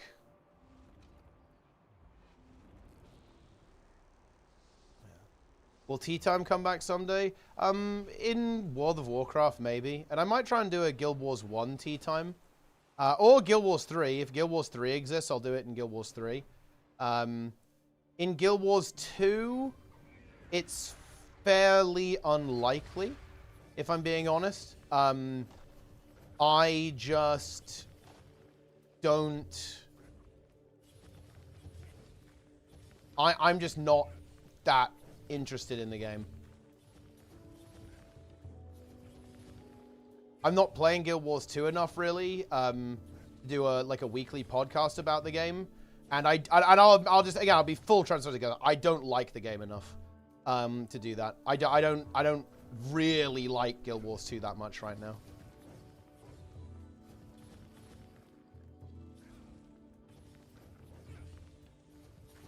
X-Pack launch? Maybe on X-Pack launch, yeah.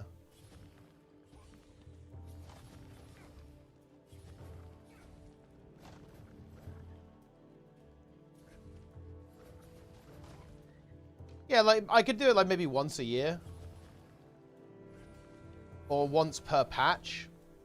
The thing is, though, is that I just don't feel compelled enough to play the game, really. I don't feel compelled, I don't really have anything to say. I don't really have anything to say about Guild Wars 2, guys. I don't have anything to add to the game, you know? Like, what is there to say? Like, what is there to say about the game? I don't really have opinions about Guild Wars 2 anymore. Or not anything that I haven't already said, you know?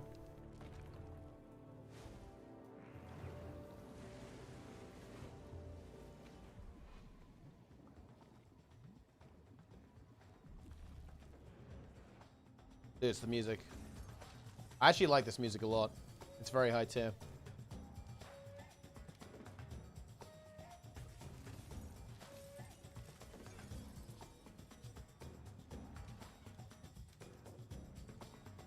An absolute spectacle!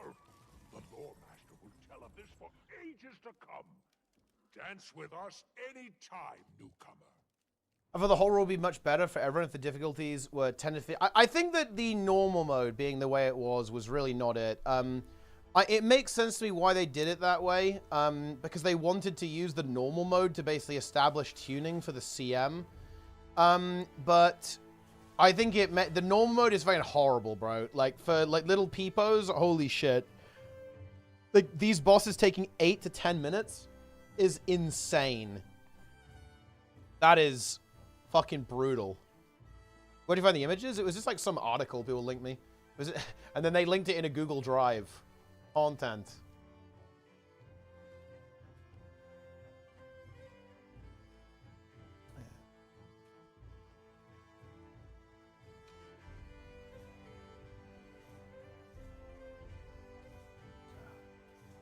Incredible.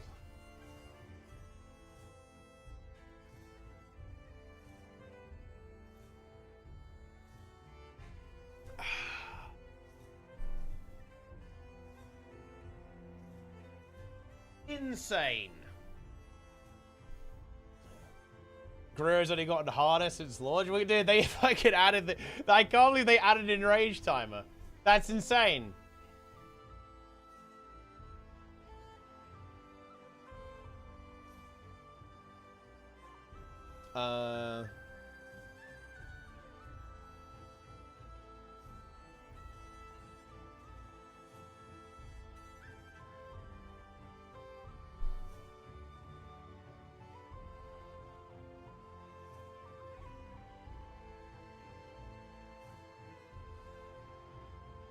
I'm off the edge. Just an attempt with a ball. Dude, like, imagine the poor little peepos, man. Like, the poor little peepos get, like, brutalized. And, like, it's fucked up. It's actually messed up, man.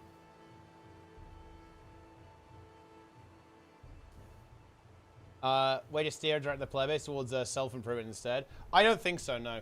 And playing other video games, like, playing other video games has showed me that that is a fool's errand, okay? That is a fool's errand.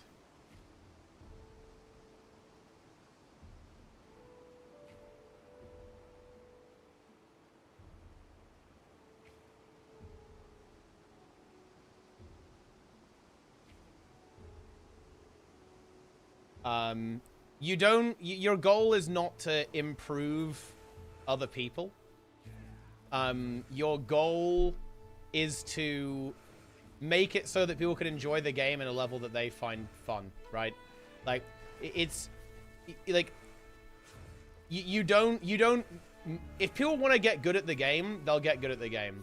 If people don't want to, then they won't want to. And I think this is the thing, is that I don't think this whole, like, teaching players the game thing, it's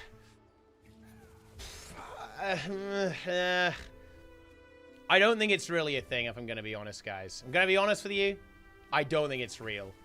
I think it's fake. It's fake news. In general, that doesn't happen.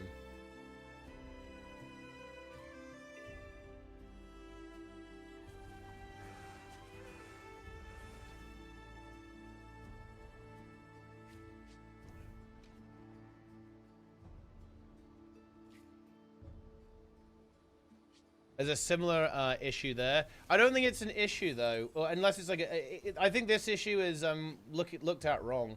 The issue is the difficulty, right? Like the issue is that you have to make the content, like, approachable for players of all skill levels, and it's you can't do it perfectly, right? What determines someone wants to get good or not? I think it's personal preference. And what is it? Like, I actually don't really like this sort of thing. But it's this shit.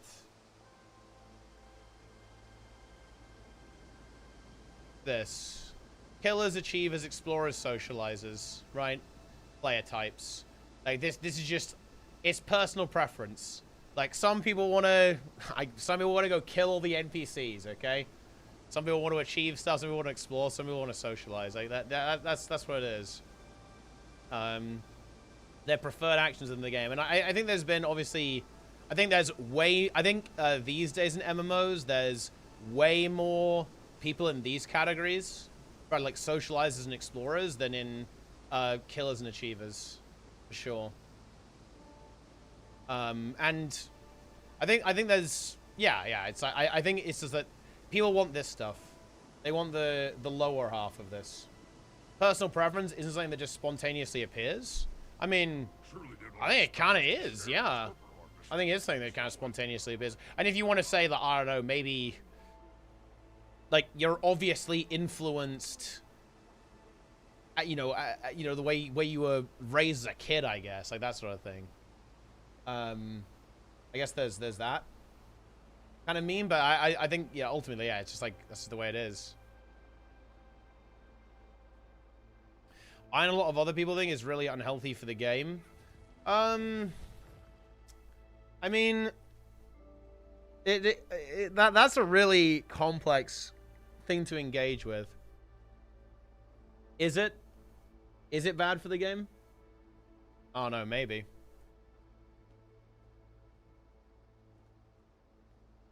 There are many different factors. Yeah, but I think all of those factors are external to the game. Social factors can also be influenced the game. Yeah, but that's the thing, though. Like, I mean, I guess you could... You could institute, like, a very try-hard culture, but the game would die. Look, all the people who want to try hard don't play MMORPGs. They just don't. Like, it's not even true of WoW, really. Like, WoW is this, like, giga hardcore MMO. Dude, most of the people who play that game are absolute frogmen. Push or pull in different moves. Yeah, but why would you want to do that? I think this is actually a mistake. I think it's a huge mistake. Like, why would you want to change your players? Isn't your goal to make a game that people, like, enjoy and like? Why would you want to create your game in such a way to change them? I don't think this is really a thing. I don't think this exists.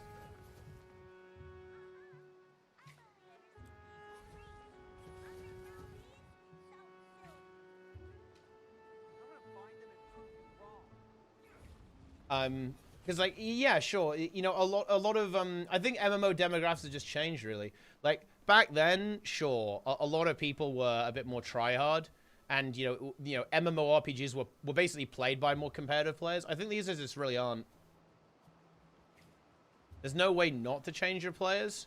Yeah, and I think you could argue that the way Guild Wars 2 is designed does make people entitled. It does make people not put effort into the game. I think that's true. But yeah, I don't know.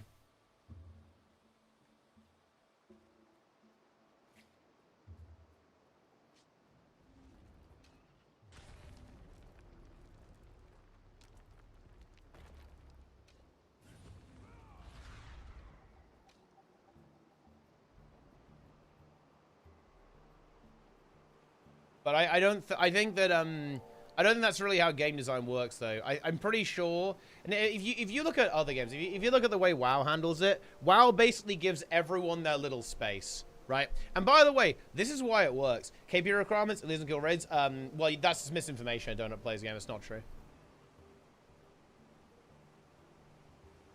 That's wrong. And I'll tell you why it's wrong. By the way, I don't play games.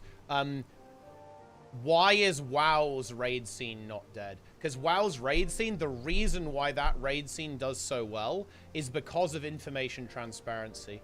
Because of the fact that you can show how well you've done with logs, kill credit, achievements, gear inspect, Raider IO score, and all this kind of stuff. That's actually one of the chief reasons why that game does as well as it does.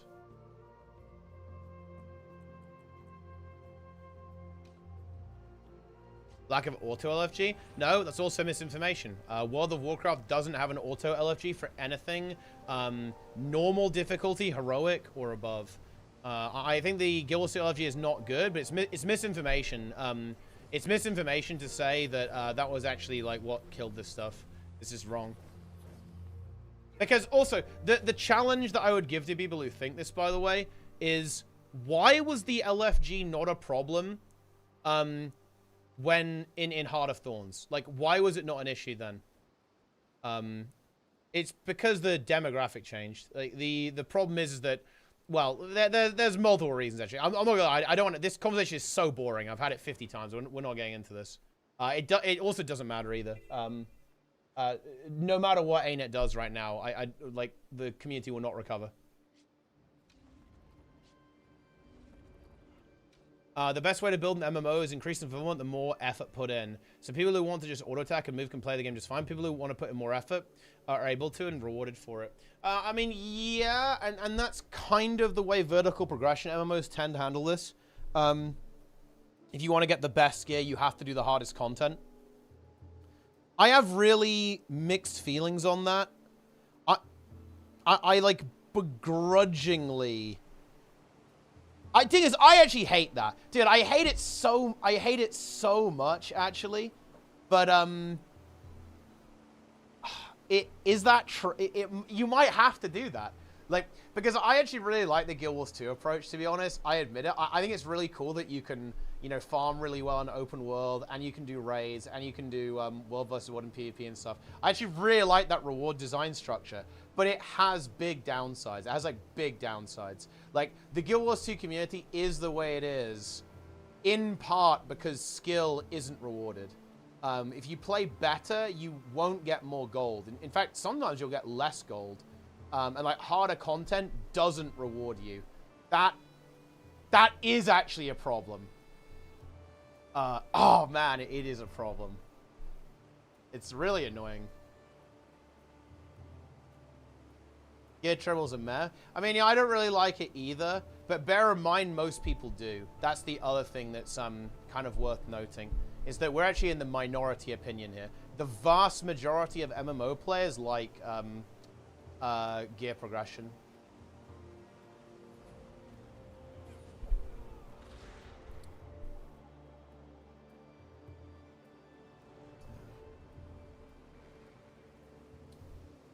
So it's a, you gotta always consider that.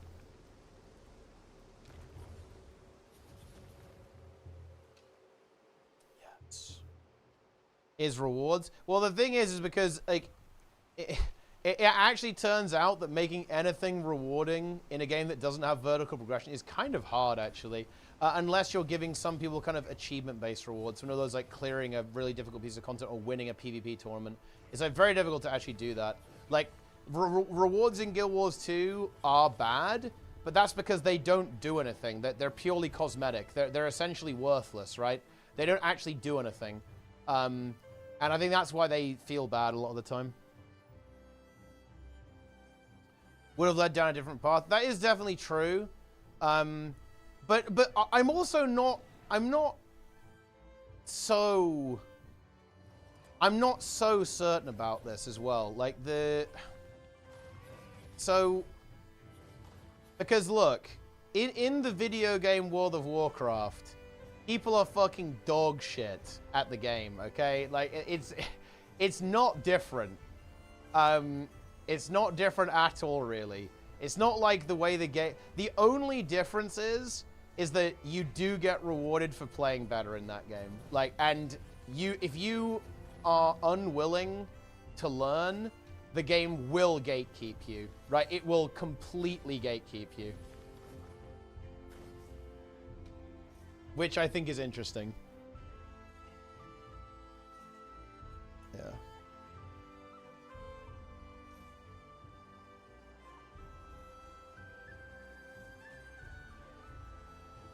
Wait, what's wrong with Gorsel being a world boss?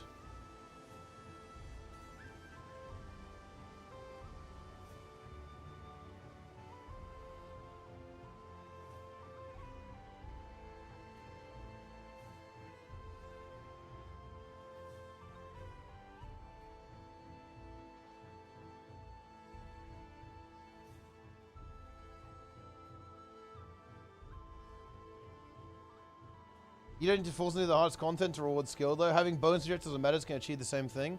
Yeah, but I think what they'd be worried about is that, and I think this would happen, because this happens in WoW, right? Like, if you have something that is challenging, you will curate your group to make sure you succeed that. Giving skill catches on hard content like Guild Wars 1, so you don't lock better gear and keep the vertical progression. Killing a hard boss gives you a cool skill.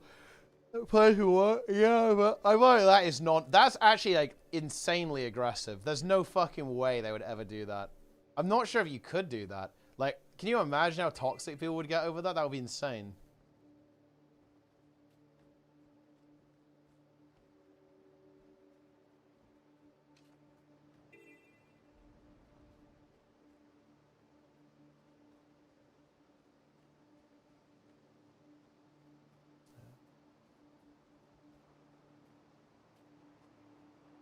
Killing a boss to give you a relic in Guild Wars 2 would be the same. Yeah, but like it would be a really big difference if it was like a raid boss. You had to do a raid boss to get a relic, bro. I mean, that's actually kind of extreme. Like, there's nothing like that in WoW, right? You don't have to, like, kill bosses to unlock your abilities.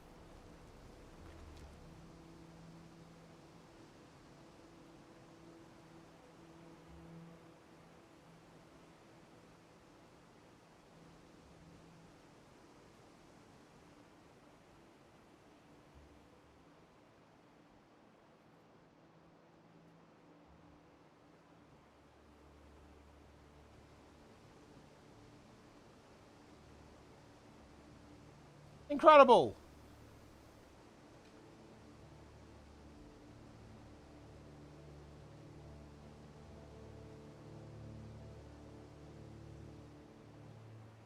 Mount skin as a reward. Yeah, I think that, I wonder if that would have worked. Maybe if they had the bandwidth to do that, that would have worked. That'd be pretty good.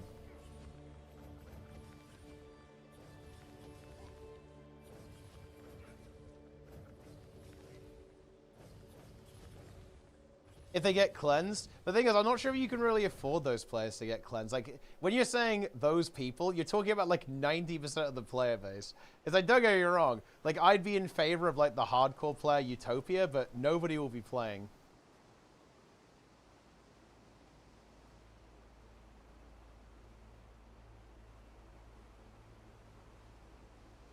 What should I work on to get back in the swing? I just played the story.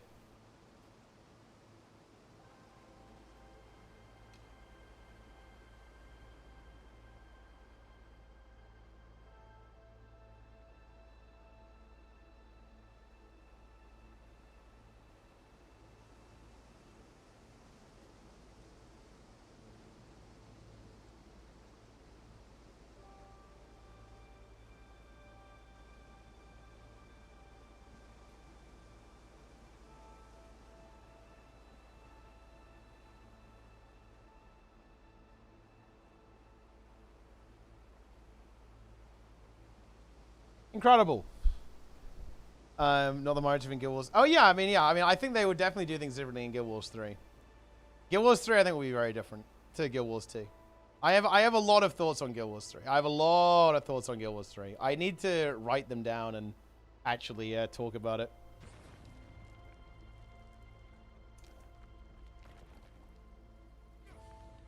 Where everything went wrong, and it was raking in the cache after Path of Fire. It's because they probably decided to do Guild Wars 3. This is my current theory on the Guild Wars 3 situation. I think they started developing it after they finished Season 4 of Living World. And they probably picked it up again sometime after they did EOD. And basically all of that shit failed miserably. And so the studio, like, it got its head cut off by the developers, by the Koreans. And that is why we are where we are.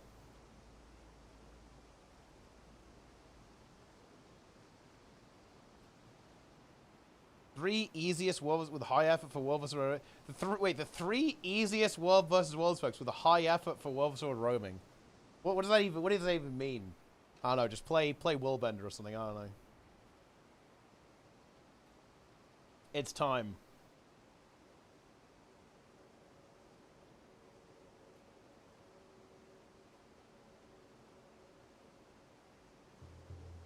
Do you embrace the Trinity out the gate with Ghost, or be different? I think they wouldn't do Trinity.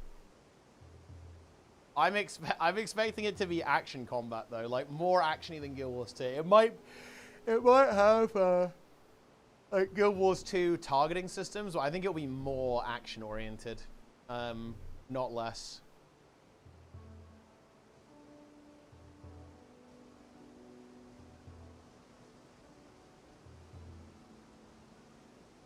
Insane. A Divinity style RPG, that would kind of be hype actually. I don't think they would do that. Incredible. POF plus its following Living World season was the best content we've ever had. By far the best content the game has had was Heart of Thorns.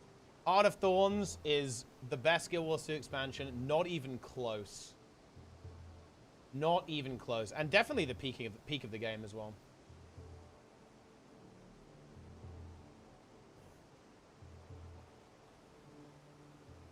MMOs are a dead genre. I mean, that actually is true.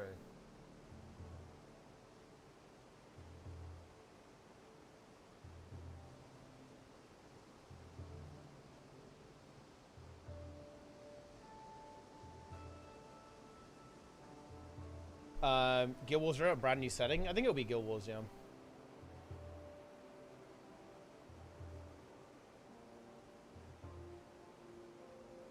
HOT. HOT is one of the best MMO expansions ever. If I made an MMO expansion tier list, HOT would be up there. It really would be. It actually would be.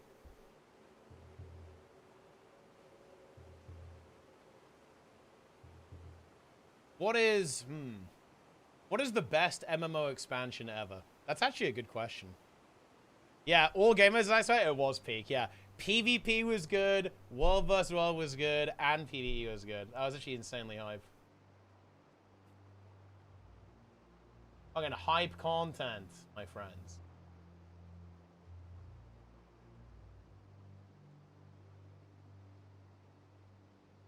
I'm checking DMs.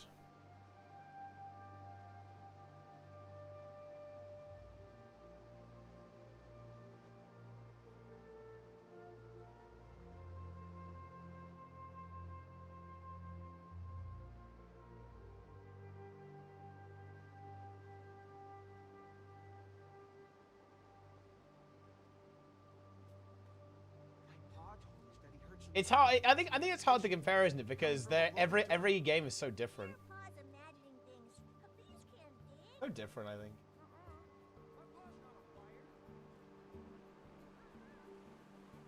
Dude, Dragonflight was sick. Like you know, in a lot of ways I do actually miss Dragonflight. There's obviously like some bias because it's the first modern WoW X-Pack I played, but god damn, holy shit, Dragonflight was good.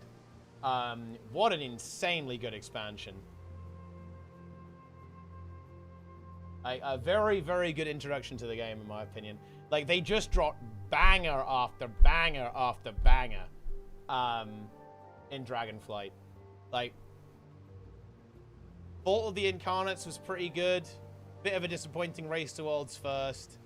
Aberos was a really good raid. The Season 2 dungeon pool was good. Season 3, I think Amirdrasil. I don't think I've played a better raid than Amirdrasil. Like, the really old WoW nerds will say that older raids were better, and I think that's fair. But for me, I actually think Amirdrasil is the best MMO raid I have ever played. Just straight up. I haven't played a better raid than that. Overall. And Season 3 was fucking fire. Every dungeons was so fucking good in Season 3 of Dragonflight, man. Oh my god, what a banger dungeon pool that was. God damn. Yeah, Waycrest, Blackrook, Throne of the Tides, Everbloom, Ataldazar, Dawn of the Infinites, Darkheart Thicket. Damn! That was a good season. What an insanely good season. Yeah. Tindral was awful, dude. Tindral was like Tindral was the best fight. I'm gonna say it. It was the best fight in the raid.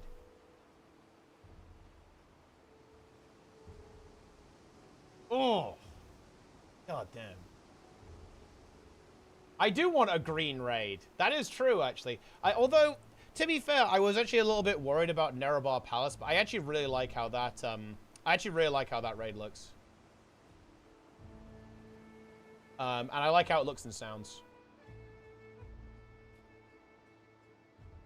But yeah. Need to go hard with 11.2? I mean, I hope they do, yeah. I mean, the War Within has been very strong, I think. I think, the content has been very good. Like, Undermine was an incredibly fun raid. I think our experience with Undermine is slightly tainted by the fact that we struggle a little bit. I think if we had played Undermine as our first raid, we would have loved it a lot more. I think it is slightly colored in our estimations because we struggled a bit more than we would have liked. You make a new character for expansion? Oh, no, you can just, like, you have to level up, though. Yeah, Galluix being easy was definitely a letdown, yeah. But yeah, no, I think they'll go hard. I think they'll go hard with 0.2, for sure. That'll make it very, very challenging, I think.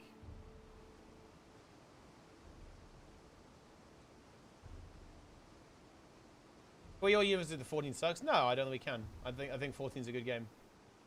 I understand it's having a couple of issues right now, but that's, you know, that is the way it goes sometimes, is it not, my friends? The ups, the downs.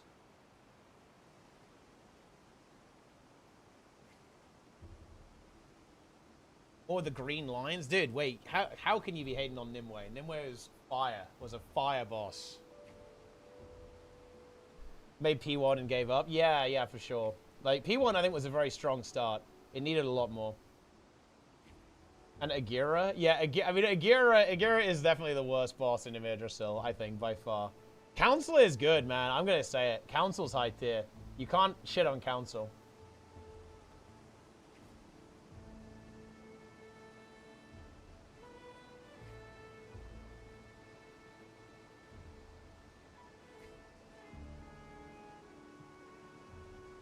Council was very... See, X knows what I'm talking about. Council was good. It was a Clown Fiesta boss, but in the good way.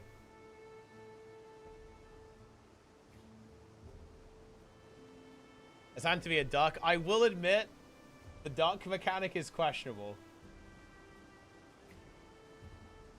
The voice lines are fake. The voice lines were incredibly good. The roleplay of that fight is high tier. Yeah, dude. Yeah. Null root. Man, yeah. Oh, dude. Yggdrasil is the best raid I've played in any game, and I think it's actually not that close. Like, Yggdrasil was incredible. That was like pure magic. Holy shit. And the dungeon pool was so good. The guys, I'm literally already an old man WoW player. I'm already going, oh, if only the game was as good as then. Everything burns, including you. Yeah, that was like when he does the tank mechanic. Such a weird line to say. Man, the voice they cook with the voice lines. Last phase of Larodar was peak. Yeah, it actually is. I think Larodar is a really cool cinematic fight with the bizarre like hose mechanic as well. Like to form a little chain and clear the fire. Fucking hell.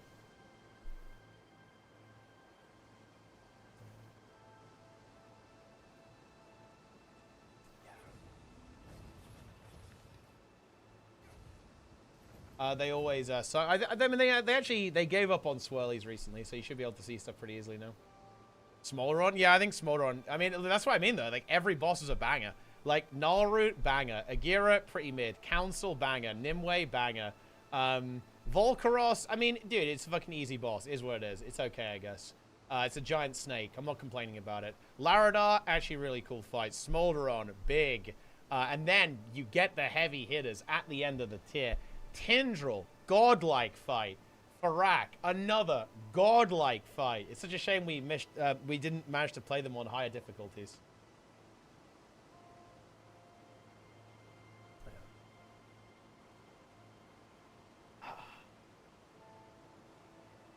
Fine, guys. They're gonna cook big time in point 2. They're gonna unleash. They're gonna unleash.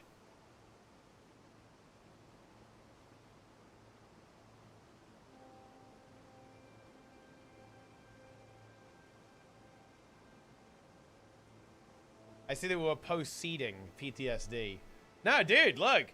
I think the seed mechanic is crazy. It's actually a crazy mechanic, yeah.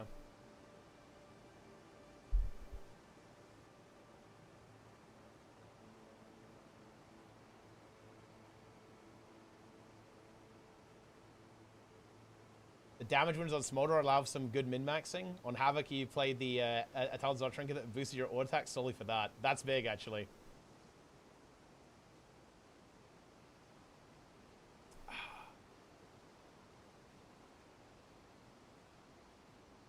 Immortal Demon Hunter, waiting for people to figure it out.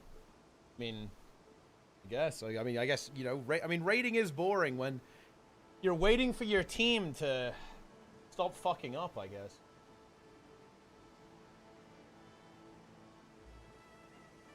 I suppose that's true.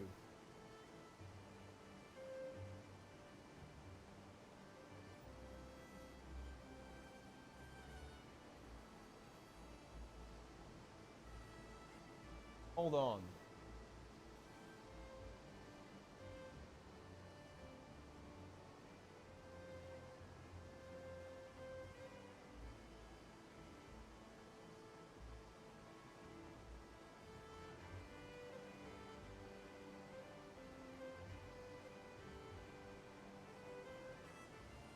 I do think root duty was the problem. Yes, you will do the roots.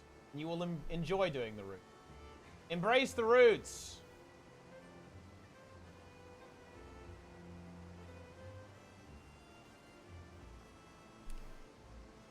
Lining up immolation ores and fell barrage to clear the roots. Ah, yes, dude. You know, that reminds me. You know, let's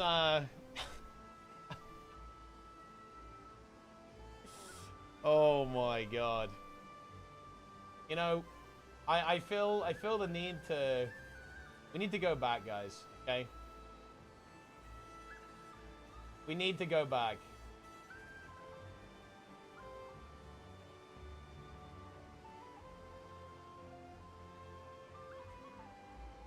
We need to see Rated's Havoc DH. Wait, what is your Havoc DH's name? Oh, Zero Purpose. Yeah, that's his name. Let's go back, guys. Let's see another reason why Season 3 was the best season. Let's just take a look.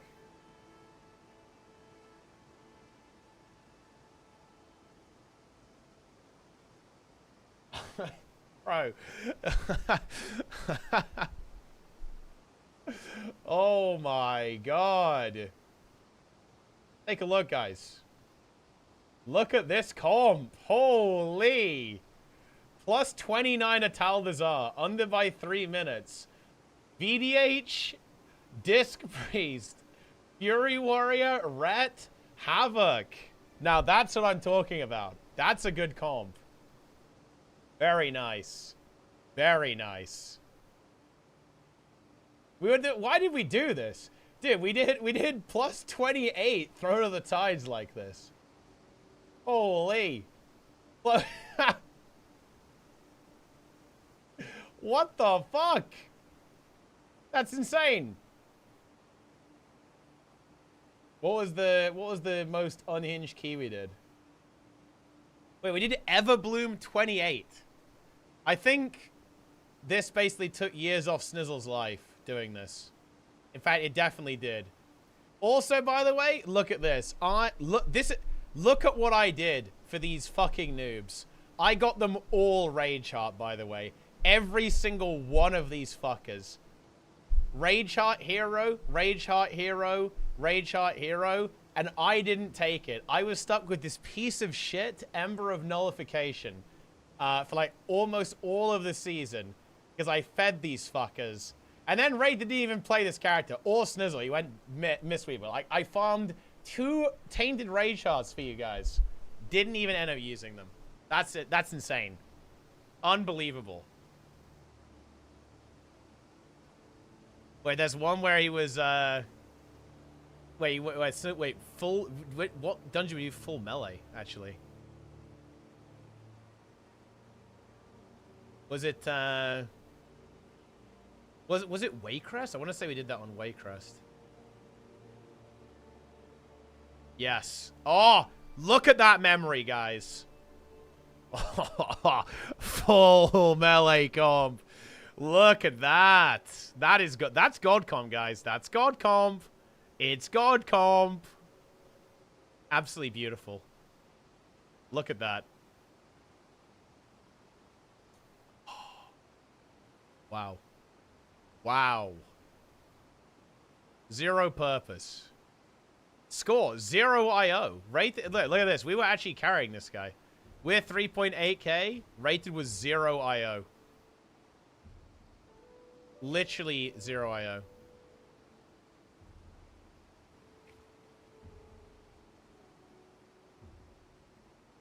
This is a good times, guys. This is good shit. Oh, then we have Embassy in here as well. On the Rogue. Very nice. Oh, we did Dark Heart Thick. Wait, what? Wait. Dude. What? Rated. What were we thinking? We did Dark Heart Thicket, full melee. Oh yeah, we had Vivi baiting first boss on Ret. Oh my god. What were we thinking? Why did we do this? This was so dumb.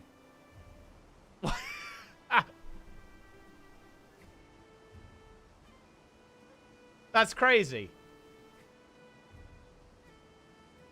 And then what did we end up swapping to? Oh, yeah. Oh, yeah. Okay, this was insane. Okay, so check this out, guys. The original plan was Vivi was going to play the Magus, right? So that we could basically just, you know, get blood. We have no Bloodlust right now. So Vivi said, I'll play Magus. But then he broke to Mage, like, day one in Throne of the Tides. Like, instantly broke. This forced Rated to activate Test Limit, okay? And Test Limit activated as the only ranged, okay? The only range in the entire group. And then this is what happened. Yeah. Incredible.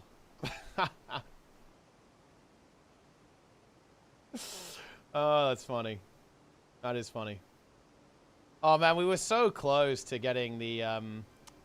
We were so close to getting the 30 rise. That would have been incredibly based key. Over by 20 seconds. Oh, man. That's so unfortunate. You hate to see it.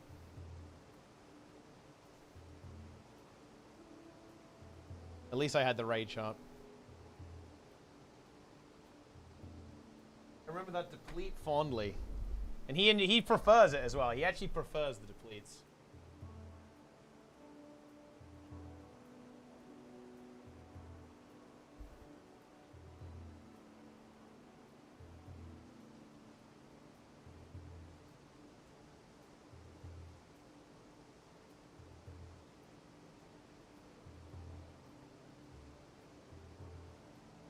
But listen, guys. We actually have to do something on stream right now.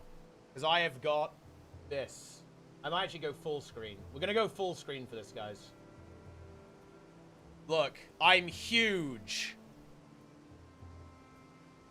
And, yeah. So, context here, guys. A while ago, this actually did happen a while ago. So, there's a funny story about this, guys. Basically, ArenaNet hooked me up with the opportunity to get this for free, which is actually a really cool collector's piece in my opinion. It's the Guild Wars 2 Living World Season 2 scorebook. Many of you guys know, right, that I'm really into video game music. Big fan. I love my tunes. You know, I look, am I some kind of nerd who plays with music off? No! Okay? No. That's not me, guys. I play with the music on. Because I want to be fully immersed. And so, yeah, I had the opportunity from ArenaNet to get this thing for free, which is actually something that's been cooked up by Materia. Okay, it's a pretty cool name, Materia Editions. And they gave me this thing for free. And full disclosure, guys, this is actually an epic win-win. Because not only did I get this rather interesting, cool collector's piece, which basically it's got all of the sheet music for Season 2, Living World Season 2 in it, right?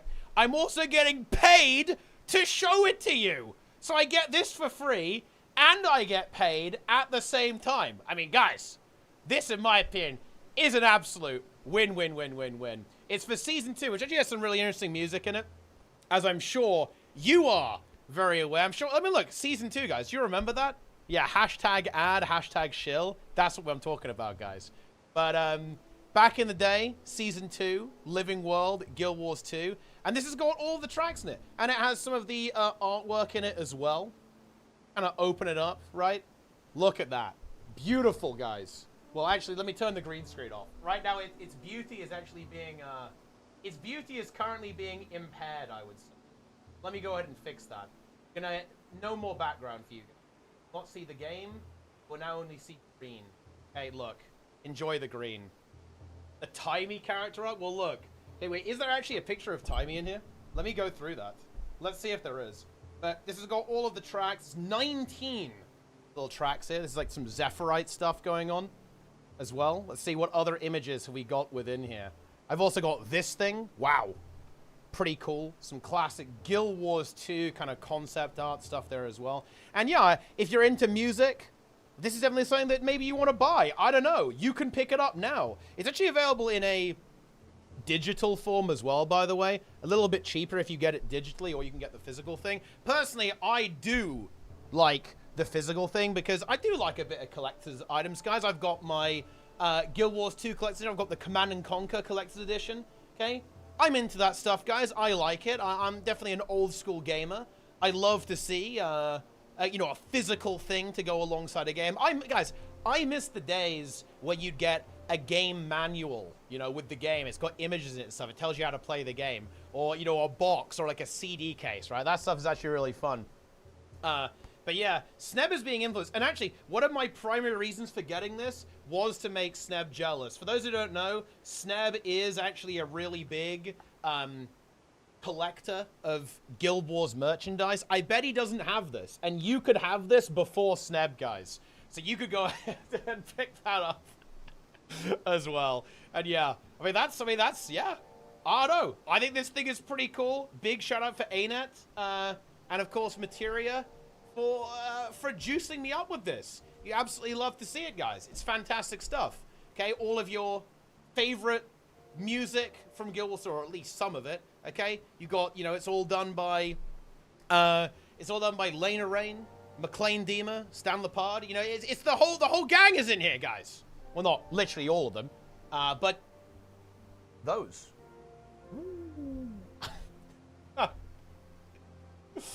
Oh man, that's funny. That's funny stuff. But yeah, basically, it's not hard to find, guys. This is the digital sheet thing. It's a PDF, okay? You can do that. You can have this for £12. Not bad. Or, if you want to have a book, I mean, I'm not gonna lie, guys, the book is £7 extra more. I'm not gonna lie, guys. Come on. Are we serious here? The book is way better. Yeah. Play the music for us? I mean, honestly, it might actually... look, if some of you guys are musically inclined, it will be cool. I used to play piano, so there's maybe some cookery that we could have done that. We'd have to, you know, we'd have to dust off the old skills to make that happen, actually. Instantly bought 40 copies of it. What did I call this? Listen, okay? Look, I'm going to be transparent here, guys. You are nothing but consumer drones. That's you. Your purpose in life is to consume content and products. Okay? And right now, you will consume the Guild Wars 2 Living World Season 2 scorebook from Materia.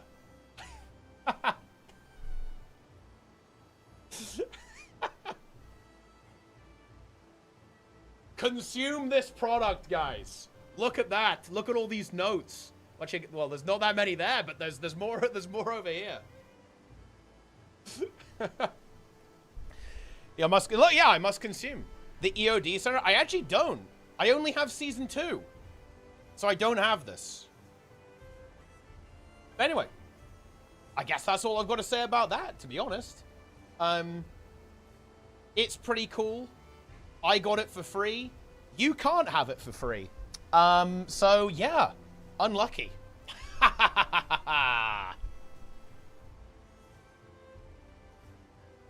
But you can have it for money, so there is that. Yeah.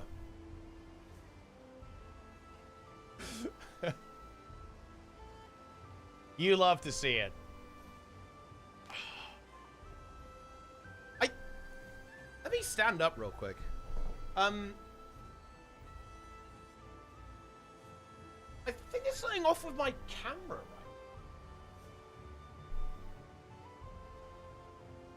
I feel like there's,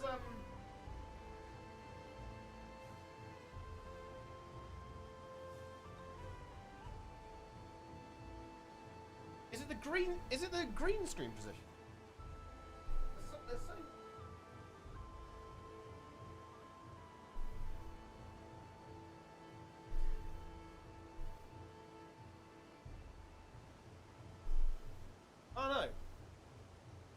lagging? 'Cause I have a new arm, right? I've got the camera on an arm now. It's not entirely stable, actually. Kind of.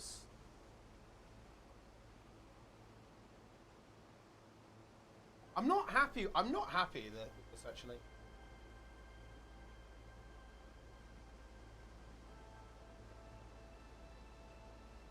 Frames are dropping. That might be my internet.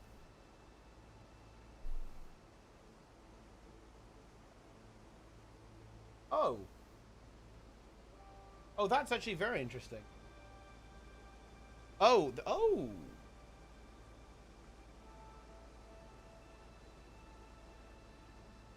Wait, why is it doing that? The encoding is it doesn't like this scene. I think it's because this camera's in 4K. And I think it's struggling to render the video properly.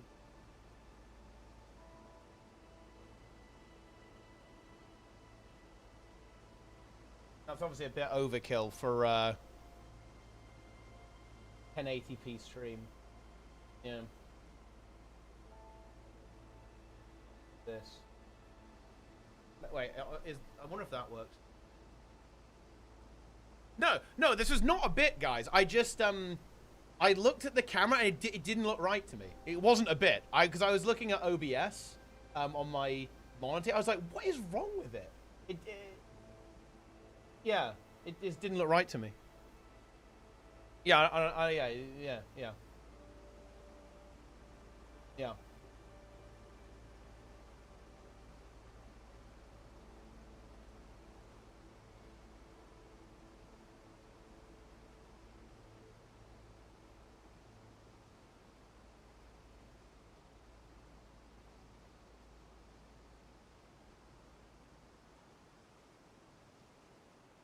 I'll have to investigate that.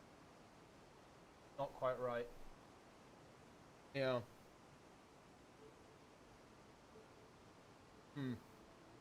Oh.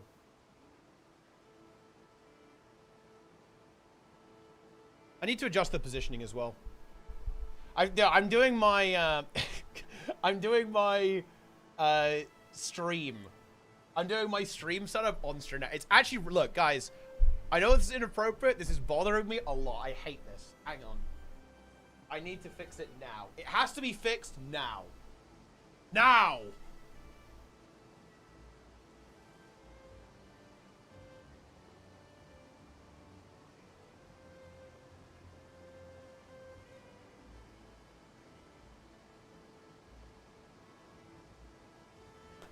Hold on.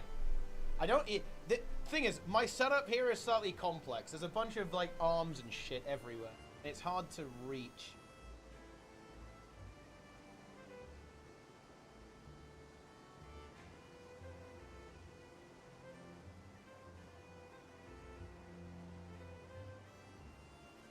It's pretty good, though.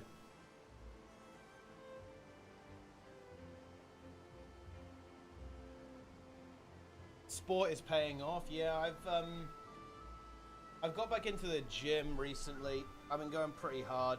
It's actually one of the reasons why I want to, I'm going to be taking a break basically now, guys. I'm just going to raid Darren's real quick or something. Or Chomp. I'll be back later. We're going to do Guild Wars 1 Hardcore, but I actually don't want to skip my workout today. And I'm not going to do that, so I'm going to take a break from streaming. I will be back later, though. Yeah.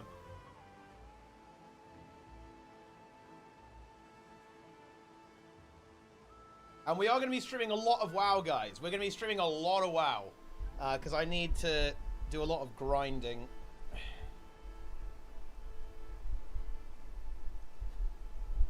And get everything set up. Gym stream. I do actually want to do a gym stream. At some point. I need a camera. Which I don't really... I don't want to have to... Well... Moving this camera doesn't really work because it's attached to an arm. I'd have to. It's a fucking nightmare, right? I'm gonna get some like shitty web camera and set it up in my home gym. And yeah, we are gonna be doing a run. Yeah, me and Sneb are gonna be running actually. Going to be running a 5K live in a couple of weeks. 2 weeks, I guess, basically, from now. So that's what we're going to do. And yeah, I have a couple of things I want to do. I've been a little bit delayed, but I'll try and get it done over the summer, actually. So right now, I could use my phone, actually. Yeah, that's not a bad idea. That's not a bad idea. But I kind of wanted to use my phone to read the chat, though. That's the thing. Maybe I could get a monitor and mount it on the... Cause I have like a spare 1080p panel. I could mount it on the wall and read chat, put chat on that. I only have one phone though. I only have one phone. I don't have I don't have an old phone.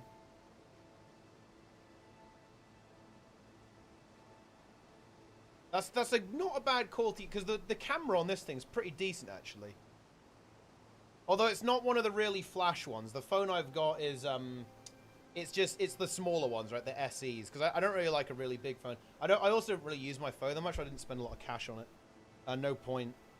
But the camera's pretty decent actually. That's not a bad call. Can't choose. Complete everything on Vindicator or Willbender. Choose from Willbender. Willbender is way more based. Yeah, no, I actually need to... I'll be honest, I haven't really been thinking about the gym stream. I've got some other stuff I've been doing. But I would like to do that, actually. Do some fitness streams. Because it's something that I'm actually quite into right now. And yeah, I'll try to get it set up over the summer. Yeah, I also do want to move stuff. I want to move stuff to another room. The current room where I have my gym stuff is pretty mid. Because I have a home gym. I work out at home. I want to move it to a different space, which will be better and like less, it will be better for streaming, that's for sure, and also just better in general. For that. But yeah, I basically at home, I just have free weights. I have 2 barbells and a bunch of weights, and dumbbells too, obviously. And then just a bench and a rack. What else do you need? Okay, what else do you need, guys?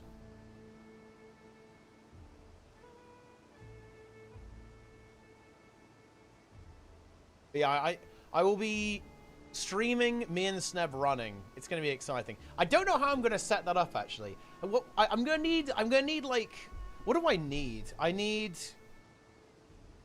I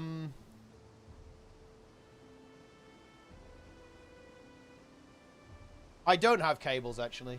It would be kind of cool if I got cables though. I need something that I can like attach the camera to my head with, right? What should I do, guys? Should I get, like, a head thing that, like, attaches the camera to my head or, like, a stick? What do you think's better? Thing is, I think a stick is no good because I'm going to be running. So there's going to be arm movement with the running, right?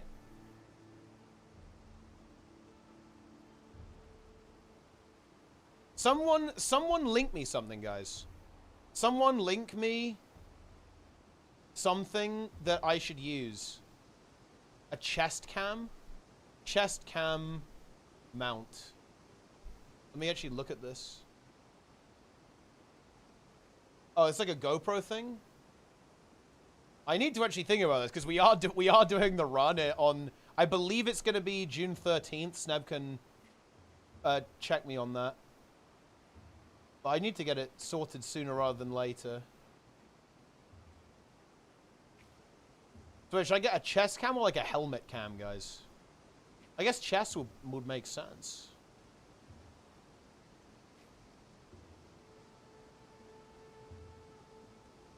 I'll let you know. Yeah, okay, yeah. Chest as far as to run in? Yeah. That does sound like that would be a lot easier. Because if you have it on your head, that's going to be like weirdly heavy, right? Like, because phones are not light, so having that on the head would be very strange, I think.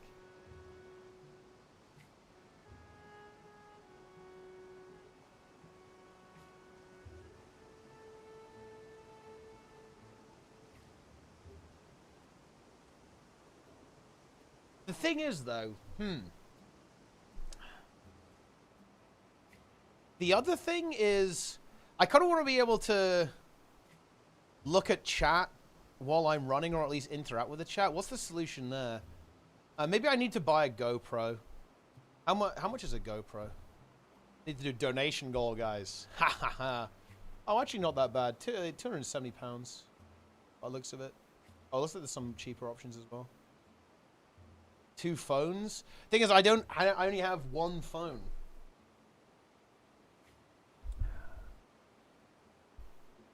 Well, I mean, it doesn't have to be an Apple.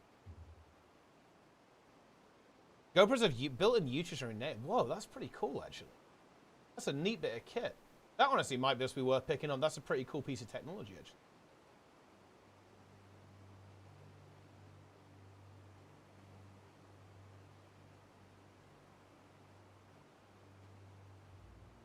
Yeah, I mean, I actually haven't ever streamed from my phone. Let me actually look at it and see how it works. I think you do it from the Twitch app.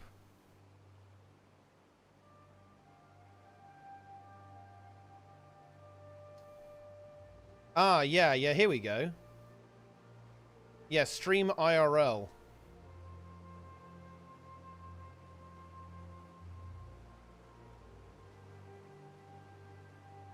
I wonder, wait, what would happen if I press stream now? I wonder if it would, like, overwrite the current stream.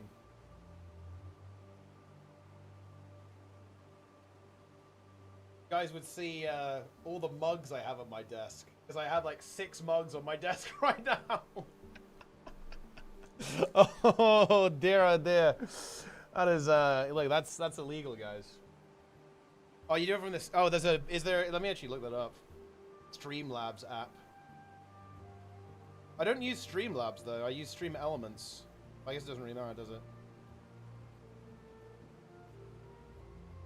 Wait, is there an OBS app?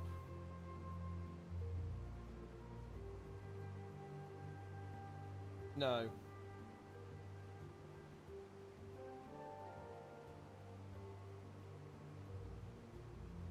Oh, yeah. I need to actually do this, guys.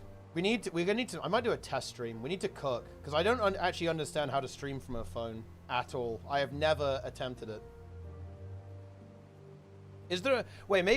Can Streamlabs do proper scenes and stuff? I'm downloading the app. You guys have influenced me.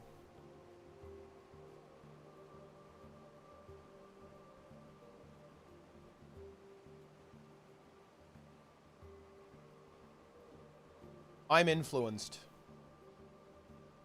I'm downloading it. Here we go. Open. Log in? What the fuck? Mobile stream made easy. Okay, I'm logging in, guys.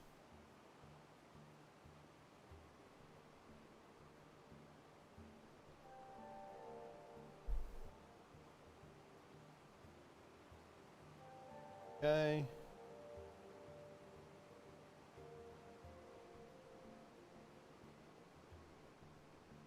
Have at a mug.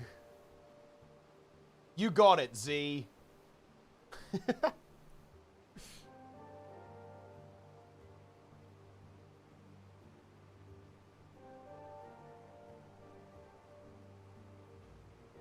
I'm logging in. I'm logging in.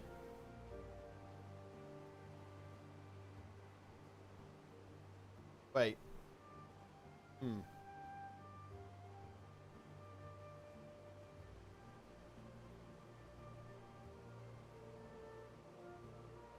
I'm in. I just signed my soul away to Streamlabs. Okay. So what can this thing actually do? I'm taking the tour, guys. Let's check out... Guys! Let's check out the menu! Oh, it can do scenes. Okay. This app is actually quite good. Oh, I can't multi-stream, though. Dude, I have to pay to multi-stream? Bro. How much is it? You can only... £30 a month? What? Are you serious? £200 a year? The fucking multi-stream. Okay, nice troll, bro. That's a funny joke. That's a funny fucking joke, bro.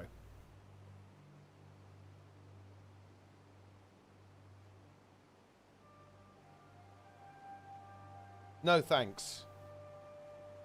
You have to pay for disconnect protection.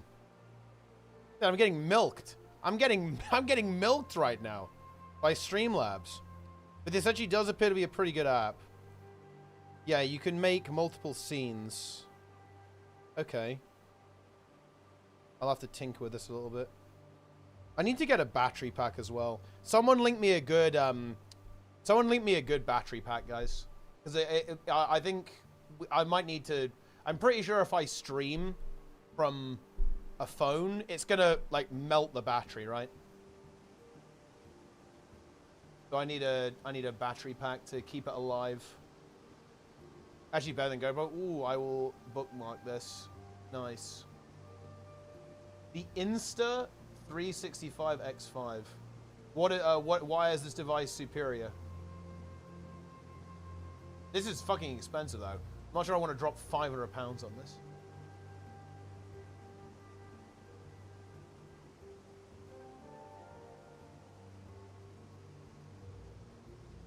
Anka never failed you? Anka, you say?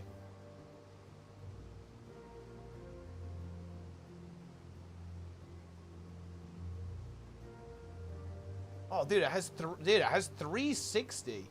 Wait, does Twitch even support that? I know YouTube does. I don't think Twitch supports this thing. Man, that would be really cool if it did.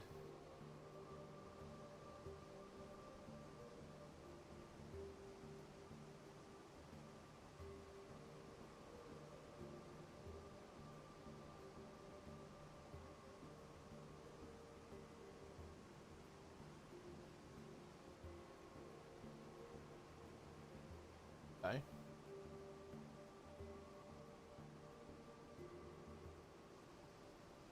Send the phone feed to the PC and stream for the PC. Well, that's what I'm gonna do. That's what I'm gonna do for the gym stream. Right. So for the gym stream, this is my setup here. Oh, dude, I have a godlike setup actually for the gym stream. So, okay, check this out. I'm gonna use NDI. NDI is basically beaming your stream over your local network. So, here's what I'm gonna do. I'm going to stream from, I'm gonna stream from a machine in the gym room, okay? And then I'll be able to seamlessly transition to gaming without restarting the stream. Because I will send the feed from OBS to this OBS, and it's the same computer that I will stream gaming to. So it's actually fucking seamless, my friends. Absolutely seamless. You love to see it. Astral projection. Just use the phone camera app. Bro, that's not... No, why would... Look, I want to go higher quality, Sneb. I mean, for running, it's going to have to be Streamlabs. And, Trig in the chat. Finally, dude, it honestly took the guy like an entire expansion to unchain. He's finally fucking unchained. At the base OBS, and yeah, but we have to do better than that, bro. It has to be, I have to cook it a little bit. It has to be a little bit more cooked. We've got to cook it up.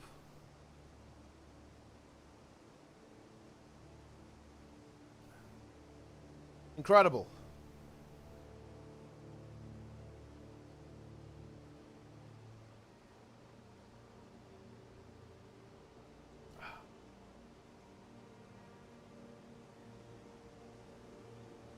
But this has actually just added a bunch of fucking bloat. I don't want alerts. I do want chat, though. I do want chat to exist. Yeah, I'm moving the scene around, guys. But I should hook my phone up to the computer so you can see what I'm doing. I'll do that next time. I don't really want alerts. I do want the chat, though. Shout out to YouTube. Shout out to Twitch chat.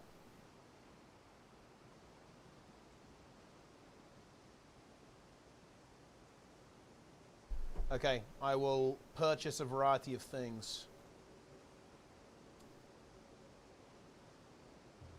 Dude. Look, I'm gonna use all of my referral link sales to buy a Zwift bike, and then Nike's gonna destroy me. That's the content. I actually do want to get a bike. I actually don't have one right now because I had a spin bike, but it kind of just it died. It was already a bit questionable when I actually came into possession of it, and just ceased to exist. So I don't actually have a bike right now. That would be nice. Shout out to YouTube. Shout out to Aboba.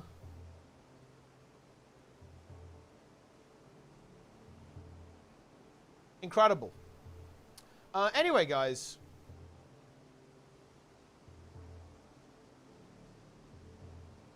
I'm actually going to quickly take a break, guys. I will be back in a couple of hours. I believe 2 hours from now-ish. To do something. And that something is going to be Guild Wars 1 Hardcore. We're going to be doing Urgos' One in the Deep and basically opening up Nightfall afterwards. But yeah, I'm going to take a break because I don't have my gym stream set up, and that's what I'm going to go do now. But I'll be back in probably a little bit over 2 hours. We will raid Chomp for now. And then I'll be back, and we will do some Guild Wars 1 stuff. Stay tuned, guys. Stay tuned for running streams. Hopefully in the summer we will do gym streams. It'll be very exciting. So, once again, follow the stream, subscribe, buy the game using my referral link, buy. I don't have a referral link for this. I should have got one, guys. Okay, this is a quality product right here. Okay, should have got the Materia Editions referral link for the Guild Wars 2 Living World Season 2 scorebook. Okay, that would have been fire right there. But you should definitely get this anyway. Okay, because an influencer told you to, and that means you can't live your life without it. You really can't. So go ahead and get that now. And yeah, that's it, guys. Thanks for watching. I'll be back later. Enjoy. A little short and sweet stream, guys. Love it.